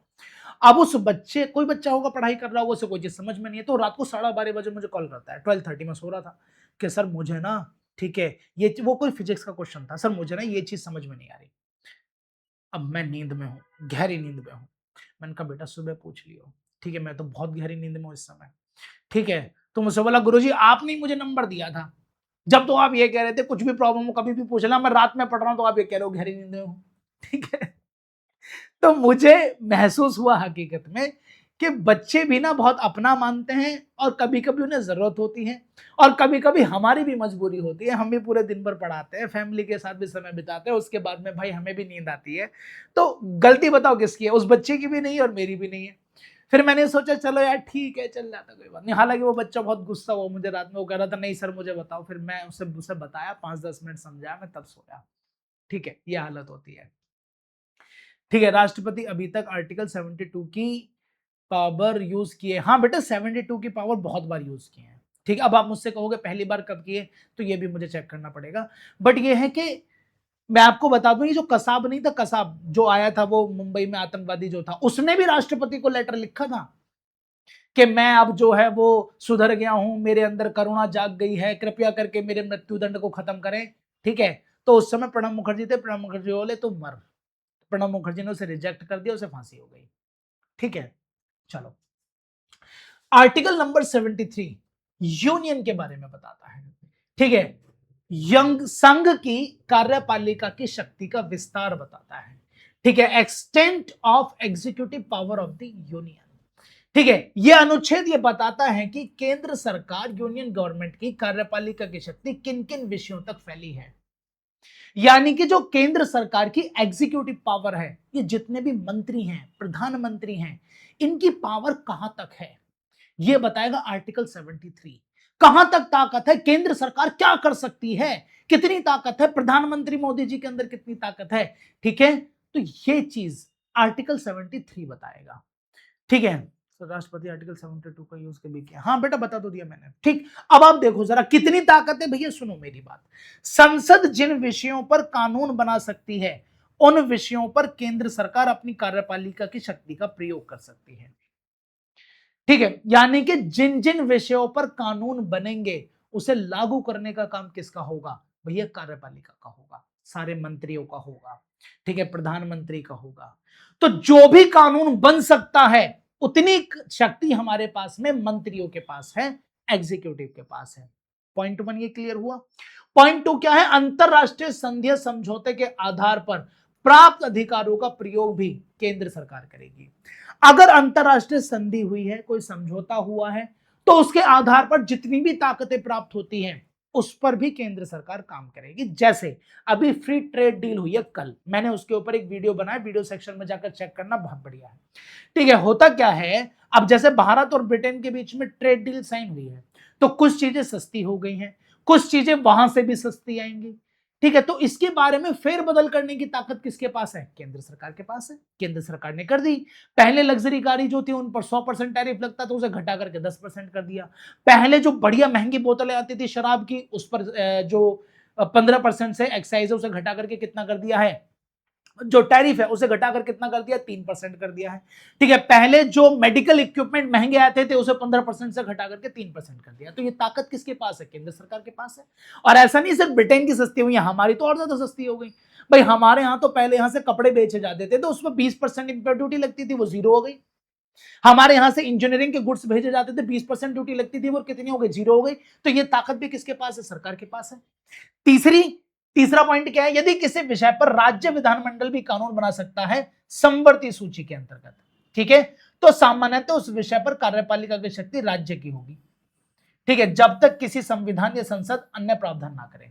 ठीक है, तो अगर किसी भी ऐसा कोई टॉपिक है जिस पर राज्य विधानमंडल कानून बनाएगा, तो अब ये कार्यपालिका की शक्ति राज्य की होगी, यानी कि राज्य में जो मंत्री बैठते हैं ये उनकी ताकत होगी। ठीक, अब आता है पॉइंट 4, संसद अन्य व्यवस्था न करे जब तक कुछ परिस्थितियों में राज्य केंद्र विषयों पर पूर्वत कार्य कर सकते हैं। ठीक है, ये कुछ मैं आपको बताता हूं, संसद अन्य व्यवस्था ना करे जब तक तो कुछ परिस्थितियों में राज्य केंद्र के विषयों पर पूर्ववत कार्य कर सकते हैं। यानी कि अगर कोई भी ऐसा विषय है जिस पर राज्य काम करते आ रहे हैं, ठीक है, अगर संसद परिवर्तन करती है तो वो परिवर्तित हो जाएंगे, वरना राज्य सरकारें जैसे पूर्ववत काम करती आ रही हैं वो वैसे ही कार्य करती रहेंगी। इसका मतलब यह है। तो अब हमें यह पता लग गया कि कार्यपालिका के पास में, ठीक है, कितनी ताकत है। कितनी ताकत है कि वो संसद के लिए कानून बना सकती है, उस पर काम करें, अंतरराष्ट्रीय संधि पर काम करें, ठीक है, राज्य सरकारें काम करेंगे उन विषयों पर जो संवर्ती सूची के अंतर्गत आते हैं, और राज्य सरकारें करती रहेंगी, ठीक है, जब तक केंद्र सरकार उनके लिए कोई कानून नहीं बना देती है। ठीक है, चलिए बहुत बढ़िया, आगे की तरफ चलूं। आर्टिकल नंबर 73 समझ में आया। आर्टिकल 73 एटलीस्ट क्या बता रहा है? एटलीस्ट ये बता रहा है कि जो हमारे कार्यपालिका है, जो हमारे मंत्री हैं, ये जो बड़े बड़े मंत्री बैठे हुए हैं, नितिन गडकरी जी बैठे हुए हैं, और ये हमारे जो क्या नाम है धर्मेश प्रधान बैठे हुए हैं, धर्मेंद्र प्रधान, ये सब जो है वो कितने पावरफुल है? वो बहुत पावरफुल है। जो जो कानून बन सकते हैं उस विषय पर, सारे कानून पर, ठीक है, एग्जीक्यूट करना यानी कि कार्य करने की ताकत इनके पास है। ये आर्टिकल 73 बताता है। ठीक है, इससे आगे की तरफ चलते हैं। आर्टिकल नंबर 74, आर्टिकल नंबर 74, राष्ट्रपति को सहायता एवं सलाह देने के लिए मंत्रिपरिषद होगी। ठीक है, राष्ट्रपति को सहायता या सलाह देने के लिए कौन होगी? मंत्रिपरिषद होगी। ठीक है, यानी कि काउंसिल ऑफ मिनिस्टर होंगे। ठीक है, काउंसिल ऑफ मिनिस्टर्स जो होते हैं वो 3 तरह के होते हैं। अब मैं वो सारी चीज डिक्लेयर करूंगा, पॉइंट पॉइंट करके समझते चले जाएंगे। मैंने आपसे कहा था आर्टिकल नंबर 73, 74, 75 और 76 ये थोड़े थोड़े से बड़े हैं, इसलिए क्लास को थोड़ा सा बड़ा लेकर के चलेंगे। ये मैंने आपसे शुरू में बताया था। तो आर्टिकल नंबर 74 पढ़ते हैं। सबसे पहले है क्या? राष्ट्रपति की सहायता और सलाह के लिए प्रधानमंत्री के नेतृत्व में मंत्रिपरिषद होगी। यानी कि यहीं से ही हमें पता चल गया प्रधानमंत्री कौन है। ठीक है, मंत्रिपरिषद के लीड करने वाला है। ठीक है, राष्ट्रपति सामान्यतः मंत्रिपरिषद की सलाह अनुसार कार्य करेंगे। यहां पर एक शब्द आया है सामान्यतः, यानी कि अब यहां पर नॉर्मल ज्यादातर काम कैसे होंगे? जो मंत्रिपरिषद की सलाह पर होंगे, लेकिन सभी काम ऐसे नहीं होंगे जो मंत्रिपरिषद की सलाह पर होंगे। अब यहां पर डिपेंड करता है कि वो कार्य क्या है। तो यहां पर सामान्यतः आप ये समझ लो 75%, 70%, 80% काम ऐसे होंगे जो मंत्रिपरिषद जैसा कहेगी राष्ट्रपति को वैसे करना है, और 25%, 20% ऐसा समझ लो कि राष्ट्रपति की खुद की पावर है, वो करे या ना करे। तो अब हमें यह पता लग गया राष्ट्रपति कितना पावरफुल है। 20%, 25% तो उसकी खुद की विवेक शक्ति है, डिस्क्रिशनरी पावर है, और 75%, 80% जो है वो नॉर्मल जैसे मंत्री कहेंगे या मंत्रिपरिषद कहेगी उन्हें वैसे बात माननी पड़ेगी। ठीक है, तो राष्ट्रपति कितना पावरफुल हुआ? 25% पावरफुल हुआ। ठीक है, राष्ट्रपति किसी सलाह पर एक बार पुनर्विचार के लिए मंत्रिपरिषद को वापस भेज सकता है, जैसे कि बहुत सारे बिल्स होते हैं वो वापस भेज दिए जाते हैं। ठीक है, उसके बाद में पुनर्विचार के बाद मंत्रिपरिषद वही सलाह दोबारा देती है तो राष्ट्रपति उसे मानने के लिए बाध्य होता है। अब देखो राष्ट्रपति कितना पावरफुल है, ये यहीं से पता लग गया। अगर राष्ट्रपति इस समय, द्रौपदी मुर्मू ये कहती हैं कि भैया किसी कानून के अंदर कोई परिवर्तन करना है, ठीक है, तो भैया ये क्या करेंगे? अरे यार कानून तो ठीक है, हम परिवर्तन नहीं कर रहे, हम इसे वापस भेज रहे हैं। तो यहां पर द्रौपदी मुर्मू ये नहीं कह सकती कि नहीं भैया मैं इसे पास नहीं कर रही हूं।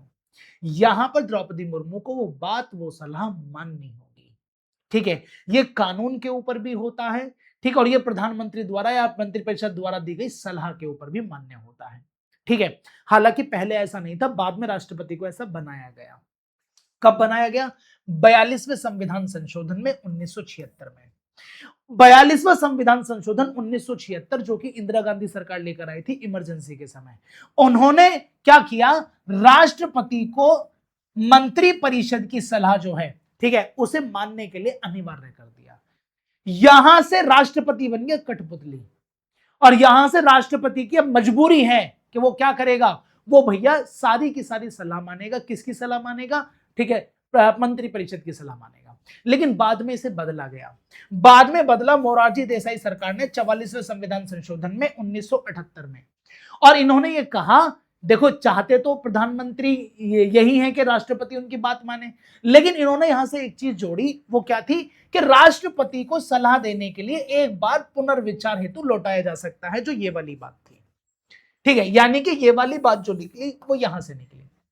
तो राष्ट्रपति होगा तो बाध्य है, यानी कि मोरारजी देसाई भी ये चाहते हैं कि राष्ट्रपति उनके अधीन में काम करे, क्योंकि प्रधानमंत्री तो वो भी तो चाहते हैं मैं ज्यादा ताकतवर रहूं, लेकिन उन्होंने एक थोड़ी सी राहत दे दी। इंदिरा गांधी ने तो यही कर दिया था कि अब तुम बाध्य हो, जो हम कहेंगे वो तुम्हें मानना है।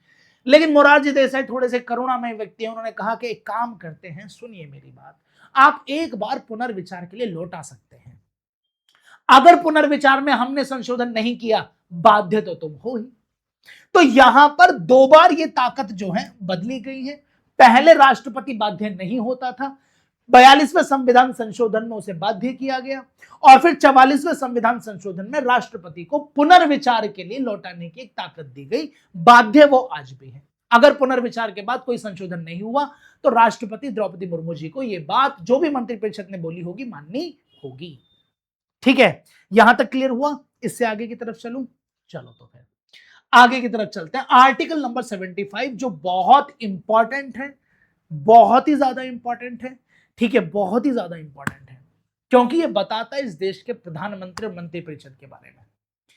ठीक है, प्रधानमंत्री और मंत्रिपरिषद के बारे में। अरे तुम बच्चे बोर तो नहीं हो रहे? मुझे कमेंट करके बताओ भाई ना। अब आगे चलेंगे जब जब तुम ये बताओगे सर हाँ जी सब कुछ समझ में आ रहा है। बोर तो नहीं हो रहे? समझ रहे हो? ठीक है, चीजें समझ में आ रही हैं? ठीक है, ऐसा तो नहीं है केवल ऐसे स्क्रीन देख रहे हो और सारी चीजें सर के ऊपर से जा रही हैं। ठीक है, मुझे कमेंट करके बताओ कि हाँ सर हम समझ रहे हैं, क्लास अच्छी चल रही है, बोर नहीं हो रहे हैं और सब कुछ ओके है। तभी मैं आगे चलता हूं। मोरारजी देसाई वही जिसे पाकिस्तान ने अवार्ड दिया, बिल्कुल सही बात, निशाने पाकिस्तान। ठीक है, मोरारजी देसाई को पाकिस्तान ने निशाने पाकिस्तान दिया था। एकमात्र ऐसे व्यक्ति हैं भारत के जिनको बतौर प्रधानमंत्री निशाने पाकिस्तान मिला हो। क्यों मिला? क्योंकि पाकिस्तान के यहाँ जो परमाणु वो चल रहा था, परीक्षण चल रहा था, वहां पर बहुत सारे हमारे एजेंट थे, सबको पकड़वा दिया था। ठीक है, ऐसी रिपोर्ट है भाई, प्रूफ तो मेरे पास भी नहीं है, लेकिन कुछ रिपोर्ट्स हैं जो मैंने सुनी है। ठीक है, उनके बारे में मैं आपको बता रहा हूं। ठीक,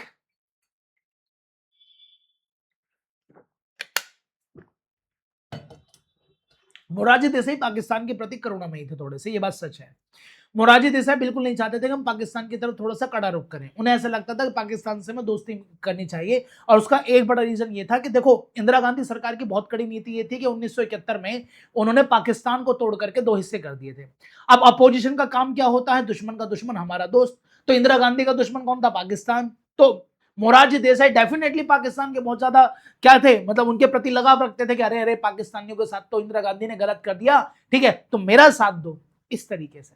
तो इसलिए मोरारजी देसाई की जो स्टेटमेंट आते थे हमेशा पाकिस्तान को लेकर के पॉजिटिव आते थे कि ये बढ़िया स्वतंत्र देश है, इनकी कोई गलती नहीं है, सुधर जाएंगे, अच्छे लोग हैं। क्यों? क्योंकि इंदिरा गांधी बहुत अपोजिट हो गई थी प्रधानमंत्री के, और भैया सत्ता पक्ष का तो हमेशा विरोध हो गई होगा, तो वो हुआ। ठीक है, बाद में निशाने पाकिस्तान मिला। ठीक है, आते हैं अनुच्छेद 75 पर। ओके, चलिए। अरे तुमने यस सर जी लिखा है, तुम क्लास में बोर हो रहे हो क्या? मैं तुमसे पूछा था क्या तुम बोर हो रहे हो, तो तुमने कहा यस सर जी। अब तुम बोर हो रहे हो तो मुझे बताओ, मैं यहीं पे क्लास ऑफ करता हूं, फिर कल पढ़ाऊंगा आगे आर्टिकल 75 76 से आगे। ठीक है, बताओ बेटा, नहीं तो मैं यहीं क्लास खत्म कर रहा हूं आज, इससे ज्यादा नहीं पढ़ा रहा। ठीक है, जल्दी से बताओ।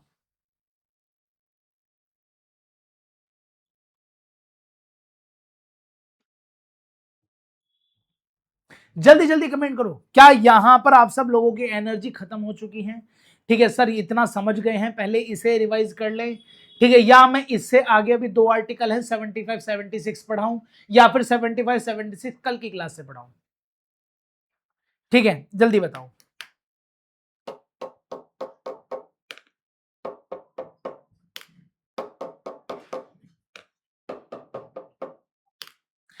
जल्दी, मैं नहीं पढ़ाऊंगा आगे जब तक तुम्हारे मुझे कमेंट नहीं आ जाएंगे। जितने बच्चे देख रहे हैं कमेंट करो, और जो बच्चे नए हैं लाइक कर दो। अरे वो रिटोरिकल क्वेश्चन पूछ लिया आपने, नहीं तो बोर नहीं हो रहे? अच्छा, हिस्टोरिकल क्वेश्चन पूछ लिया। ठीक है, नहीं नहीं नहीं, चलो तो फिर ठीक है, okay okay okay, very good, शाबाश, बढ़िया बढ़िया बढ़िया बढ़िया। चलो सुनो, आज यार काफी सारे बच्चे नहीं आए, वो बच्चा आता है विनोद वगैरह, वो भी नहीं आया, और एक बच्चा ऑफलाइन में हमेशा डेली क्लास करता है। ठीक है, एक वो लड़की है, वो भी लाइव नहीं आती, लेकिन उसने मुझसे कहा सर मैं आपकी रिकॉर्डिंग क्लास सारी देखती हूँ। ठीक है, चलो अनुच्छेद 25 मंत्रियों से संबंधित, ठीक है। अब इसमें पॉइंट सुनना, यहां से कौन कौन से क्वेश्चन बनते हैं, मेरी बात सुनना। आर्टिकल 75 से क्वेश्चन बनते हैं बहुत सारे, इसे समझना बहुत ज्यादा जरूरी है। आर्टिकल 75 से क्वेश्चन बनता है, प्रधानमंत्री की नियुक्ति राष्ट्रपति करते हैं। फर्स्ट तो ये हो गया, ठीक है। आर्टिकल 75(1) क्या कहता है? आर्टिकल 75(1) ये कहता है कि प्रधानमंत्री की नियुक्ति राष्ट्रपति द्वारा की जाती है, ठीक है। एक चीज तो ये हो गया। अब क्वेश्चन किस तरीके से आप लोगों से पूछा जाता है कि प्रधानमंत्री जो होता है, क्या उसकी नियुक्ति होती है, निर्वाचन होता है, क्या होता है? तो याद रखना, देश के जो हमारे प्रधानमंत्री हैं मोदी जी, उन्होंने भी एज अ एमपी इलेक्शन लड़ा था, बतौर प्रधानमंत्री चुनाव नहीं लड़ा। तो जब वो व्यक्ति एज अ एमपी जीत गए, उनकी पार्टी का बहुमत आ गया, तो बहुमत के बाद में उनकी पार्टी ने यह तय किया कि हम किस व्यक्ति को प्रधानमंत्री बनाएंगे। तो उन्होंने नरेंद्र मोदी का नाम पहले से ही लिया हुआ था। तो नरेंद्र मोदी जी ने तब अपने आप को पटल पर रखा कि मैं अब यहां पर प्रधानमंत्री बनने के लिए, ठीक है, तैयार हूं। तब, ठीक है, राष्ट्रपति ने उनकी नियुक्ति करी बतौर प्रधानमंत्री। तब उन्होंने शपथ ली और तब उन्होंने विश्वास मत हासिल किया। विश्वास मत हासिल कैसे होता है? मान लो मैंने शपथ ले ली और मैं प्रधानमंत्री नरेंद्र मोदी हूं, तो मैं क्या करूंगा? भाइयों बहनों, इस संसद से मेरा पुराना नाता रहा है, ठीक है। ऐसा नहीं होता है, ये तो मैं मिस कर रहा था। होता यह है, प्रधानमंत्री जी आएंगे, लोकसभा अध्यक्ष उनके बराबर में खड़े होंगे और लोकसभा अध्यक्ष उनसे पूछेंगे, सभी सदन में जो एमपी होते हैं, ठीक है, कि भैया एक बात बताइए, कितने लोग ऐसे हैं जो प्रधानमंत्री मोदी सरकार को चाहते हैं कि ये सरकार रहे और बतौर प्रधानमंत्री मोदी जी काम करें? अगर यहां पर 51% से ज्यादा लोगों ने कहा कि हम चाहते हैं कि ये व्यक्ति बतौर प्रधानमंत्री काम करें, तो इनकी सरकार बन जाएगी। और ये कहते हैं नहीं जी, यहां पर उनको ज्यादा वोट नहीं मिलती है, बहुमत नहीं मिलता है, तो बेशक उन्होंने शपथ ले ली है, उनका पद वहीं पर क्या हो जाएगा? समाप्त हो जाएगा। ठीक है, क्लियर? ओके, यहां तक तो क्लियर हुआ। तो प्रधानमंत्री कौन होता है? प्रधानमंत्री होता है भैया जो बहुमत प्राप्त दल का नेता होता है, जिसको मेजॉरिटी चुनती है, ठीक है। शपथ कौन दिलाते हैं? शपथ दिलाते हैं इनको राष्ट्रपति। नियुक्ति कौन करते हैं? नियुक्ति करते हैं राष्ट्रपति। ठीक, इससे आगे मंत्री परिषद का आकार, ठीक है भैया। मंत्री परिषद का आकार सुन लो। मंत्री परिषद से प्रधानमंत्री सहित मंत्रियों की कुल संख्या लोकसभा का कुल सदस्य का 15% से अधिक नहीं हो सकती। अब मुझे एक बात बताओ, टोटल लोकसभा में मेंबर कितने हैं इस समय? टोटल लोकसभा में जो सीट अवेलेबल है वो है 552, ठीक है। 2 एंग्लो इंडियन की खत्म कर दी, ठीक है। अभी फिलहाल में 5 सीटें खाली हैं, 2 का चुनाव निरस्त हो गया, तो बची 543। तो 543 सीटों में से 15% लगा लो, अब कितना बैठेगा? लगभग 78-79 के आसपास बैठेगा। तो 543 में से मंत्री परिषद में कितने मेंबर हो सकते हैं? मंत्री परिषद में मेंबर हो सकते हैं केवल और केवल 78-79, यानी कि टोटल लोकसभा का 15% ही व्यक्ति मंत्री बनाए जा सकते हैं। अब मंत्री होते हैं बेटा 3 प्रकार के। सबसे बड़े मंत्री, ठीक है, जो सबसे ज्यादा मोटा पैसा खाए। दूसरे मंत्री जो छोटा पैसा खाए। तीसरे मंत्री जो सबसे छोटा पैसा खाए। ये तो हुआ करप्शन के हिसाब से। अब मैं आपको बताता हूं संविधान के हिसाब से कैसे हैं। सबसे बड़े होते हैं कैबिनेट मिनिस्टर, ठीक है, जिनके पास में बड़े मंत्रालय होते हैं। जैसे सबसे बड़ा मंत्रालय कौन सा होता है? जैसे पेट्रोलियम हो गया, सड़क परिवहन हो गया, रक्षा हो गया, विदेश मंत्रालय, गृह मंत्रालय, ये सब कौन है? विदेश मंत्रालय, रेल मंत्रालय, ये सब बड़े मंत्रालय हैं। ये होते हैं कैबिनेट मिनिस्टर के पास में, जिनकी संख्या ज्यादा से ज्यादा 14 से 16 होती है। दूसरे होते हैं भैया हमारे पास में, भाई ये कौन सी आइडिया? ये एलियन चाचा के नाम से भाई साहब, ठीक है, कभी आओ जादू वाले कपड़े पहन के। अब सुनो मेरी बात। दूसरे नंबर के होते हैं स्टेट मिनिस्टर। अब यहां स्टेट मिनिस्टर लिखा हुआ, राज्य मंत्री लिखा हुआ, इसका मतलब ये नहीं कि वो राज्य से हैं, नहीं, वो केंद्र के मंत्री हैं, लेकिन नाम क्या है? नाम है उनका भैया स्टेट, राज्य मंत्री। और राज्य मंत्री के पास भी अपने अपने मंत्रालय होते हैं, जैसे टेलीकॉम मिनिस्ट्री हुई, छोटे छोटे मंत्रालय, ठीक है। राज्य समाज कल्याण विभाग उनको दे दिया, ठीक है, कोई और मंत्रालय दे दिया, लघु उद्योग मंत्रालय दे दिया, वो छोटे छोटे मंत्रालय उन्हें बांट देते हैं। उसके बाद में बारी आती है उप मंत्री डिप्टी मिनिस्टर की। डिप्टी मिनिस्ट्री को कोई ना वो नहीं मिलता, स्पष्ट मंत्रालय नहीं मिलता, जो तीसरे नंबर के होते हैं। उनको क्या मिलता है, उनको ना हेल्प करने के लिए किसी डिपार्टमेंट में कोई वो दे दिया जाता है स्वतंत्र प्रभार। जैसे मान लीजिए मेरे पास में एक बड़ा मंत्रालय है, जो मान लेता हूं मेरे पास में पेट्रोलियम मिनिस्ट्री है, तो मैं क्या करूंगा, पेट्रोलियम मिनिस्ट्री में से एक हिस्सा स्वतंत्र प्रभार के रूप में डिप्टी मिनिस्टर को दे दूंगा, भैया तू संभाल, ठीक है, अब मुझे बताता रहियो तेरे मंत्रालय में क्या चल रहा है। इस तरीके से होते हैं डिप्टी मिनिस्टर। क्लियर हुआ? ठीक है, अब आ जाते हैं दल बदल कानून। दल बदल कानून 10वीं अनुसूची के तहत अयोग्य घोषित सदस्य मंत्री नहीं बना रह सकता, राघव चड्ढा। ठीक है, दल बदल कानून इसलिए लाया गया था कि भैया होता क्या था, मैं आया तो कांग्रेस पार्टी से, लेकिन मैंने देखा सरकार बन गई बीजेपी की, अब मुझे क्या चाहिए, मुझे चाहिए पैसा, तो मैं क्या करूंगा, बीजेपी वालों से बोलूंगा भाई तुम मुझे 50 करोड़ दे दे, मैं तेरी पार्टी मानने को तैयार हूं, लेकिन मुझे ये वाला पद दे दियो। बोला ठीक है आजा। तो ये तो जनता के साथ में विश्वासघात हुआ। चुना किन लोगों ने, किस विचारधारा पर, तुम पलट गए कहां। तो इसीलिए 10वीं अनुसूची के अंदर, ठीक है, 1985 में, ठीक 52वें संविधान संशोधन के अंतर्गत यह कानून लाया गया कि भैया अब जो है, आपने अगर जिस पार्टी से चुनाव लड़ा है, आप कभी भी अपना दल नहीं बदल सकते आफ्टर इलेक्शन। ठीक है, तब जाकर के क्या हुआ, राघव चड्ढा ने तो बदल लिया, आप कहेंगे हाँ, राघव चड्ढा ने इसलिए बदला क्योंकि इस कानून के अंतर्गत एक चीज और आती है, वो आती है मर्जर। अगर आप 2/3 सदस्य हैं किसी पार्टी को और आपकी पार्टी खराब है, तो आप मर्ज कर सकते हैं 2/3 को। तो राघव चड्ढा 10 में से 7 लेके चला गया, आम आदमी पार्टी बिल्कुल सड़क पर आ गई। ठीक है, तो वो मर्जर हुआ है, उसने दल बदल के अंदर नहीं आएगा, वो बच गया। ठीक है सर, अगर कोई पीएम को गलती से चुन लिया या सीएम को गलती से चुन लिया या बाद में, ठीक है, जी हुआ, तो उसे जनता चाहे तो पद पर से हटा सकती, बेटा जनता नहीं हटा सकती, नहीं। अगर किसी भी प्रधानमंत्री को चुन लिया गया है या मुख्यमंत्री को चुन लिया गया है, तो पहली बात, आपका काम प्रधानमंत्री और मुख्यमंत्री चुनना नहीं होता है, आपका काम होता है एमपी या एमएलए चुनना। आपने एमएलए चुना, आपके एमएलए ने मिलकर के कोई मुख्यमंत्री बनाया, तो आप उसे नहीं हटा सकते। हाँ, एमएलए ही चाहे तो उसे हटा सकते हैं अविश्वास प्रस्ताव के द्वारा, तो उसमें आपका कोई रोल नहीं है। ठीक है, union council of minister maximum 15% of Lok Sabha member is according to 91 constitution amendment and 2003। बिल्कुल सही बात है, यहां पर लिखा हुआ भी है शायद मैंने, देखो ये रहा बच्चे, मैं सारी चीजें लिख कर लाया हूं, ऐसा नहीं कि आप ही लिख कर लिए रहा। महत्वपूर्ण संविधान संशोधन, ठीक है, 91 कॉन्स्टिट्यूशन अमेंडमेंट एक्ट 2023, मंत्री परिषद की अधिकतम संख्या लोकसभा का 15% होगी। ठीक है, और ये दल बदल वाला भी मैंने यहां लिखा हुआ, ये रहा, दल बदल करने वाले सदस्यों को मंत्री नहीं बनने दिया जाएगा, ये सारी चीज मैंने लिखी हुई है। ठीक है, 6 माह का नियम, भैया 6 माह का नियम क्या है प्रधानमंत्री के लिए, इसे भी सुन लो। प्रधानमंत्री के लिए 6 महीने का नियम ये कहता है कि यदि कोई मंत्री लगातार 6 महीने तक किसी संसद की किसी भी सदन का सदस्य नहीं बनता है, तो उसे उसका मंत्री पद समाप्त करना होगा। ठीक है, जैसे कि हमारे पास में वो थे चौधरी चरण सिंह जी। ठीक है, चौधरी चरण सिंह जी कभी भी लोकसभा का सामना ही नहीं कर पाए। ठीक है, तो अगर जैसे कोई व्यक्ति चुनाव में हार भी गया, तब भी वो प्रधानमंत्री बन सकता है। ठीक है, लेकिन 6 महीने के अंदर अंदर या तो उसे किसी उपचुनाव में जीतना पड़ेगा या फिर राज्यसभा का मेंबर बनना पड़ेगा।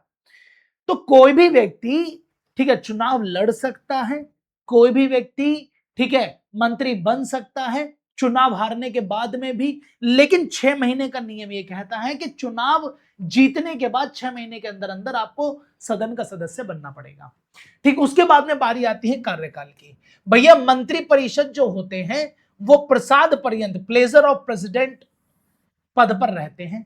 ठीक है, यानी कि कोई भी मंत्री जो होगा वो तब तक अपने पद पर रहेगा जब तक प्रधानमंत्री या राष्ट्रपति चाहे। मैं प्रधानमंत्री इसलिए कह रहा हूं क्योंकि मंत्री परिषद का नाम लिखकर देने की भी जिम्मेदारी प्रधानमंत्री की होती है। प्रधानमंत्री जब चाहे किसी भी मंत्री को उसके पद से हटा दे। ठीक है, प्रधानमंत्री आज बोले धर्मेंद्र प्रधान जो है आपके खिलाफ कॉकरोच जनता पार्टी आंदोलन कर रही है, अबे तूने बेइज्जती करवा दी हमारी, ठीक है काम कर पद से हट। धर्मेंद्र प्रधान बोलेगा मैं तो नहीं हट रहा, तो प्रधानमंत्री एक लेटर लिखेंगे राष्ट्रपति को कि मैं इस व्यक्ति को पद से हटाना चाहता हूं और आकाश सर को बनाना चाहता हूं मैं देश का एजुकेशन मिनिस्टर। तो राष्ट्रपति उस पर साइन कर देंगे, प्रधानमंत्री हट जाएंगे और आकाश कुमार बैठ जाएंगे, ठीक है, गद्दी पर, किसकी, ठीक है, एजुकेशन मिनिस्टर की, और तुरंत हम क्या करेंगे, एजुकेशन को ठीक कर देंगे। ठीक, उसके बाद में सामूहिक उत्तरदायित्व होता है। सामूहिक उत्तरदायित्व कैसे?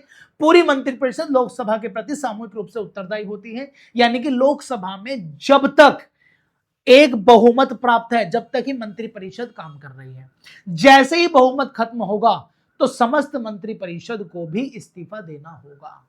आया समझ में? क्लियर हुआ? इसके बाद में शपथ। मंत्रिपरिषद को शपथ ग्रहण करनी पड़ती है, राष्ट्रपति या उनके पद की गोपनीयता की शपथ दिलाते हैं, यानी कि प्रधानमंत्री हो या मंत्रिपरिषद हो, सबको शपथ कौन दिलाएंगे? इस देश के राष्ट्रपति। और कभी कभी ऐसा भी होता है राष्ट्रपति के पास कुछ काम हो तो राष्ट्रपति किसको भेज देते हैं? राष्ट्रपति भेज देते हैं भैया कि एक काम करो, मेरी तरफ से व्यक्ति जा रहा है, ठीक है, ये करवा देगा। ठीक, तो ऐसे होता है। तो राष्ट्रपति ही शपथ दिलाते हैं प्रधानमंत्री को, राष्ट्रपति ही शपथ दिलाते हैं जितने भी हमारे मिनिस्टर्स होते हैं उन सबको।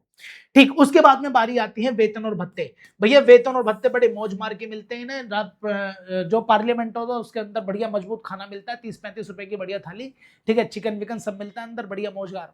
ठीक, सैलरी वैलरी भी बहुत अच्छी होती है, लगभग इस समय अगर मैं मानूं तो लगभग 1,70,000 रुपए के आसपास इन्हें सैलरी वगैरह मिलती है और कुछ अलाउंस मिलते हैं, टोटल मिलाकर के 2.5 लाख के आसपास इनका बन जाता है महीने का, जिसमें अलाउंस भी होते हैं, सैलरी भी होती है, ठीक है, और बाकी जो इनको फ्री में जो बाकी सारे आवास, घर, नौकर चाकर मिल रहे होते हैं वो सारी चीज अलग मिल रही होती है।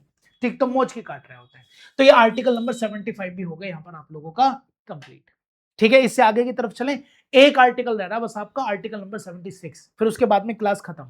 आर्टिकल नंबर 76 जिसको हम बोलते हैं भारत का महान्यायवादी, ठीक है, attorney general of India, AGI, कुछ भी कह दो जिसे आप कहना चाहें, ठीक है, आप एजीआई कहो, अटॉर्नी जनरल ऑफ इंडिया कहो फुल फॉर्म में, या फिर महान्यायवादी कहो या भारत का महान्यायवादी कहो, बात एक ही है, बात एक ही है। ठीक है, आगे की तरफ चलें। ओके, तो भारत का महान्यायवादी होता कौन है इसके बारे में बात करते हैं। भारत का महान्यायवादी होता वो है, जैसे मैं आपसे बात करता हूं आप तुरंत समझ जाएंगे, मैं एक साधारण व्यक्ति हूं, लेकिन मेरे पास में एक ऐसा व्यक्ति है जो कि मेरा वकील है, जो मुझे कानून संबंधी सलाह देता है। कभी मेरे ऊपर कोई केस हो गया तो मैं सारी सलाह उससे लूंगा, और मान लीजिए कभी कोर्ट में जाना पड़ा तो क्या मैं जाऊंगा? मेरा वकील जाएगा कोर्ट में मेरी जगह। ठीक है, सेम वैसे ही आर वेंकट रमानी, देखो कौन बच्चा है भाई, ठीक है, बहुत बढ़िया भाई, शानदार, आर वेंकट रमानी है, ठीक है, वर्तमान में कौन है? महान्यायवादी है, ठीक है, वेंकट रमानी, वेंकट रमानी, ठीक है, वो कौन है? अटॉर्नी जनरल है इस समय, वेंकट रमानी अटॉर्नी जनरल है।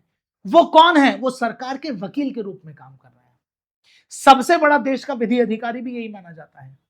अब इसका काम क्या होता है? इसका काम होता है सरकार के वकील के रूप में काम करना, सरकार को कानूनी सलाह देना, जरूरत पड़ने पर सुप्रीम कोर्ट में अगर कभी मान लीजिए सरकार की तरफ से कोई वक्तव्य रखना है तो सरकार में प्रधानमंत्री मोदी थोड़ी ना जाएंगे, भाइयों बहनों, O chief justice of India, ऐसा नहीं होता है। ठीक है, ऐसा होता है कि वो अपनी तरफ से एक व्यक्ति को भेजते हैं जो आर वेंकट रमानी यानी कि अटॉर्नी जनरल ऑफ इंडिया होंगे, वो जाएंगे, ठीक है, वो जाकर के क्या करेंगे? वो जाकर के अपनी बात रखेंगे सुप्रीम कोर्ट में। अब आपको समझ में आ गया कि आर वेंकट रमानी प्रधानमंत्री के लिए या भारत सरकार के लिए कितना इंपॉर्टेंट है, समझ में आ गया। अब उसको लेकर के कुछ बात कर लेते हैं। सर एक भूख हड़ताल के 19 दिन हो गए हैं, सुनने के लिए तैयार नहीं है। ठीक है भैया, सोनम वांगचुक को 19 दिन हो गए हैं, ठीक है, वो बच्चा भी बोल रहा है कुछ सुनने के लिए तैयार नहीं है। मुझे लगता है कहीं ऐसा ना हो वो व्यक्ति को कुछ हो जाए। मैं तो इसलिए हमेशा कहता हूं कि देखो, मुझे कॉकरोच जनता पार्टी तो मुझे खैर अभी समझ में नहीं आई कि वो क्यों बनी और कैसे बनी है। ठीक, कैसे बनी ये तो पता है, मैं भी मिलने गया था एक बार, ठीक है, अभिजीत दीपके से मेरी मुलाकात हुई, ठीक है, वीडियो वगैरह मैंने डाला था, ठीक है, लेकिन मैं उसका अभी भी विजन नहीं समझ पाया हूं क्या है। ठीक है, इसलिए मैं कॉकरोच जनता पार्टी को सपोर्ट नहीं करता हूं, लेकिन उनका जो सब्जेक्ट है वो इंपॉर्टेंट है, एजुकेशन। एजुकेशन पर तो कोई भी व्यक्ति आवाज उठा रहा है तो भाई मैं उसके साथ हूं, कॉकरोच जनता पार्टी उठा रही है मैं उसके साथ हूं। ठीक है, भारत का महान्यायवादी अटॉर्नी जनरल ऑफ इंडिया केंद्र सरकार का सर्वोच्च विधिक सलाहकार होता है, जैसे मैंने आपको बताया विधिक सलाहकार होता है। इसकी नियुक्ति जो होती है, राष्ट्रपति ऐसे व्यक्ति को भारत का महान्यायवादी नियुक्त करते हैं जो उच्चतम न्यायाधीश बनने की योग्यता रखता है, यानी कि उसके पास में इतनी क्वालिफिकेशन होनी चाहिए कि वो सुप्रीम कोर्ट में एज ए जस्टिस अपॉइंट हो सके, इतनी क्वालिफिकेशन, तो वो व्यक्ति कितना पावरफुल होगा। ठीक है, उसके बाद में कार्य क्या होता है? भारत सरकार को कानूनी सलाह देने का काम होता है, राष्ट्रपति द्वारा सौंपे गए कानूनी कार्यों का निर्वहन करने का, संविधान अथवा अन्य कानूनों द्वारा दिए गए कार्य करने का, यानी कि राष्ट्रपति द्वारा जो भी कार्य सौंपा गया है वो करेगा। दूसरा काम क्या करेगा भैया, प्रधानमंत्री या भारत सरकार को कानूनी सलाह देगा। ठीक है, इसके साथ में अधिकार क्या क्या है इसके पास में, अधिकार बहुत टॉप के हैं। अधिकार क्या है, संसद के दोनों सदनों की समितियों की कार्यवाही में भाग ले सकता है।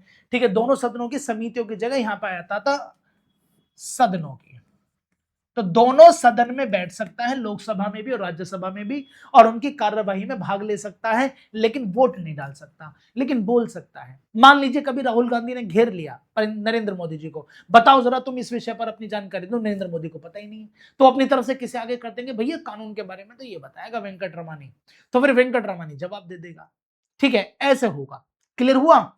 उसके बाद में कार्यकाल कितना होता है, संविधान में इनका कोई निश्चित कार्यकाल तो है नहीं, लेकिन जब तक सरकार रहती है, जब तक ये अपने पद पर रहता है, लेकिन बीच में कभी भी इसको इसके पद से हटाया जा सकता है राष्ट्रपति के द्वारा। ठीक है, और वेतन इनका राष्ट्रपति द्वारा निर्धारित होता है। ठीक है, ये चीज यहां पर कंफर्म हो गई।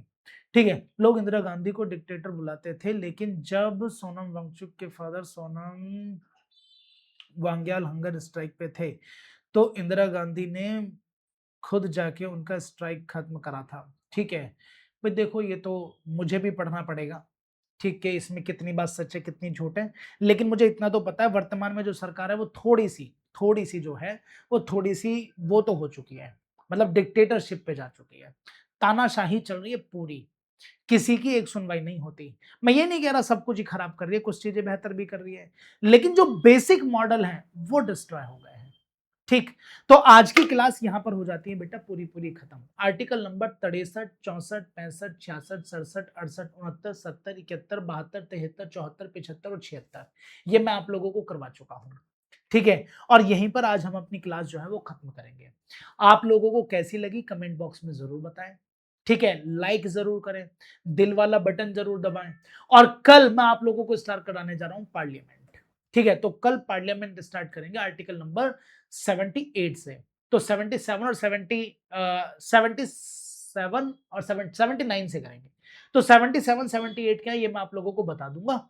ठीक है, 78 से पार्लियामेंट स्टार्ट करेंगे कल। आज की क्लास यहां पर खत्म करेंगे, और ये सारी की सारी पीडीएफ मैं आप लोगों को प्रोवाइड कराऊंगा जो मेरे टेलीग्राम चैनल है वहां पर। ठीक है, जीएस बाय आकाश सर सर्च कर लेना, मिल जाएगा, उसमें ज्वाइन हो जाना, सारी पीडीएफ आप लोगों को वहां दे दूंगा।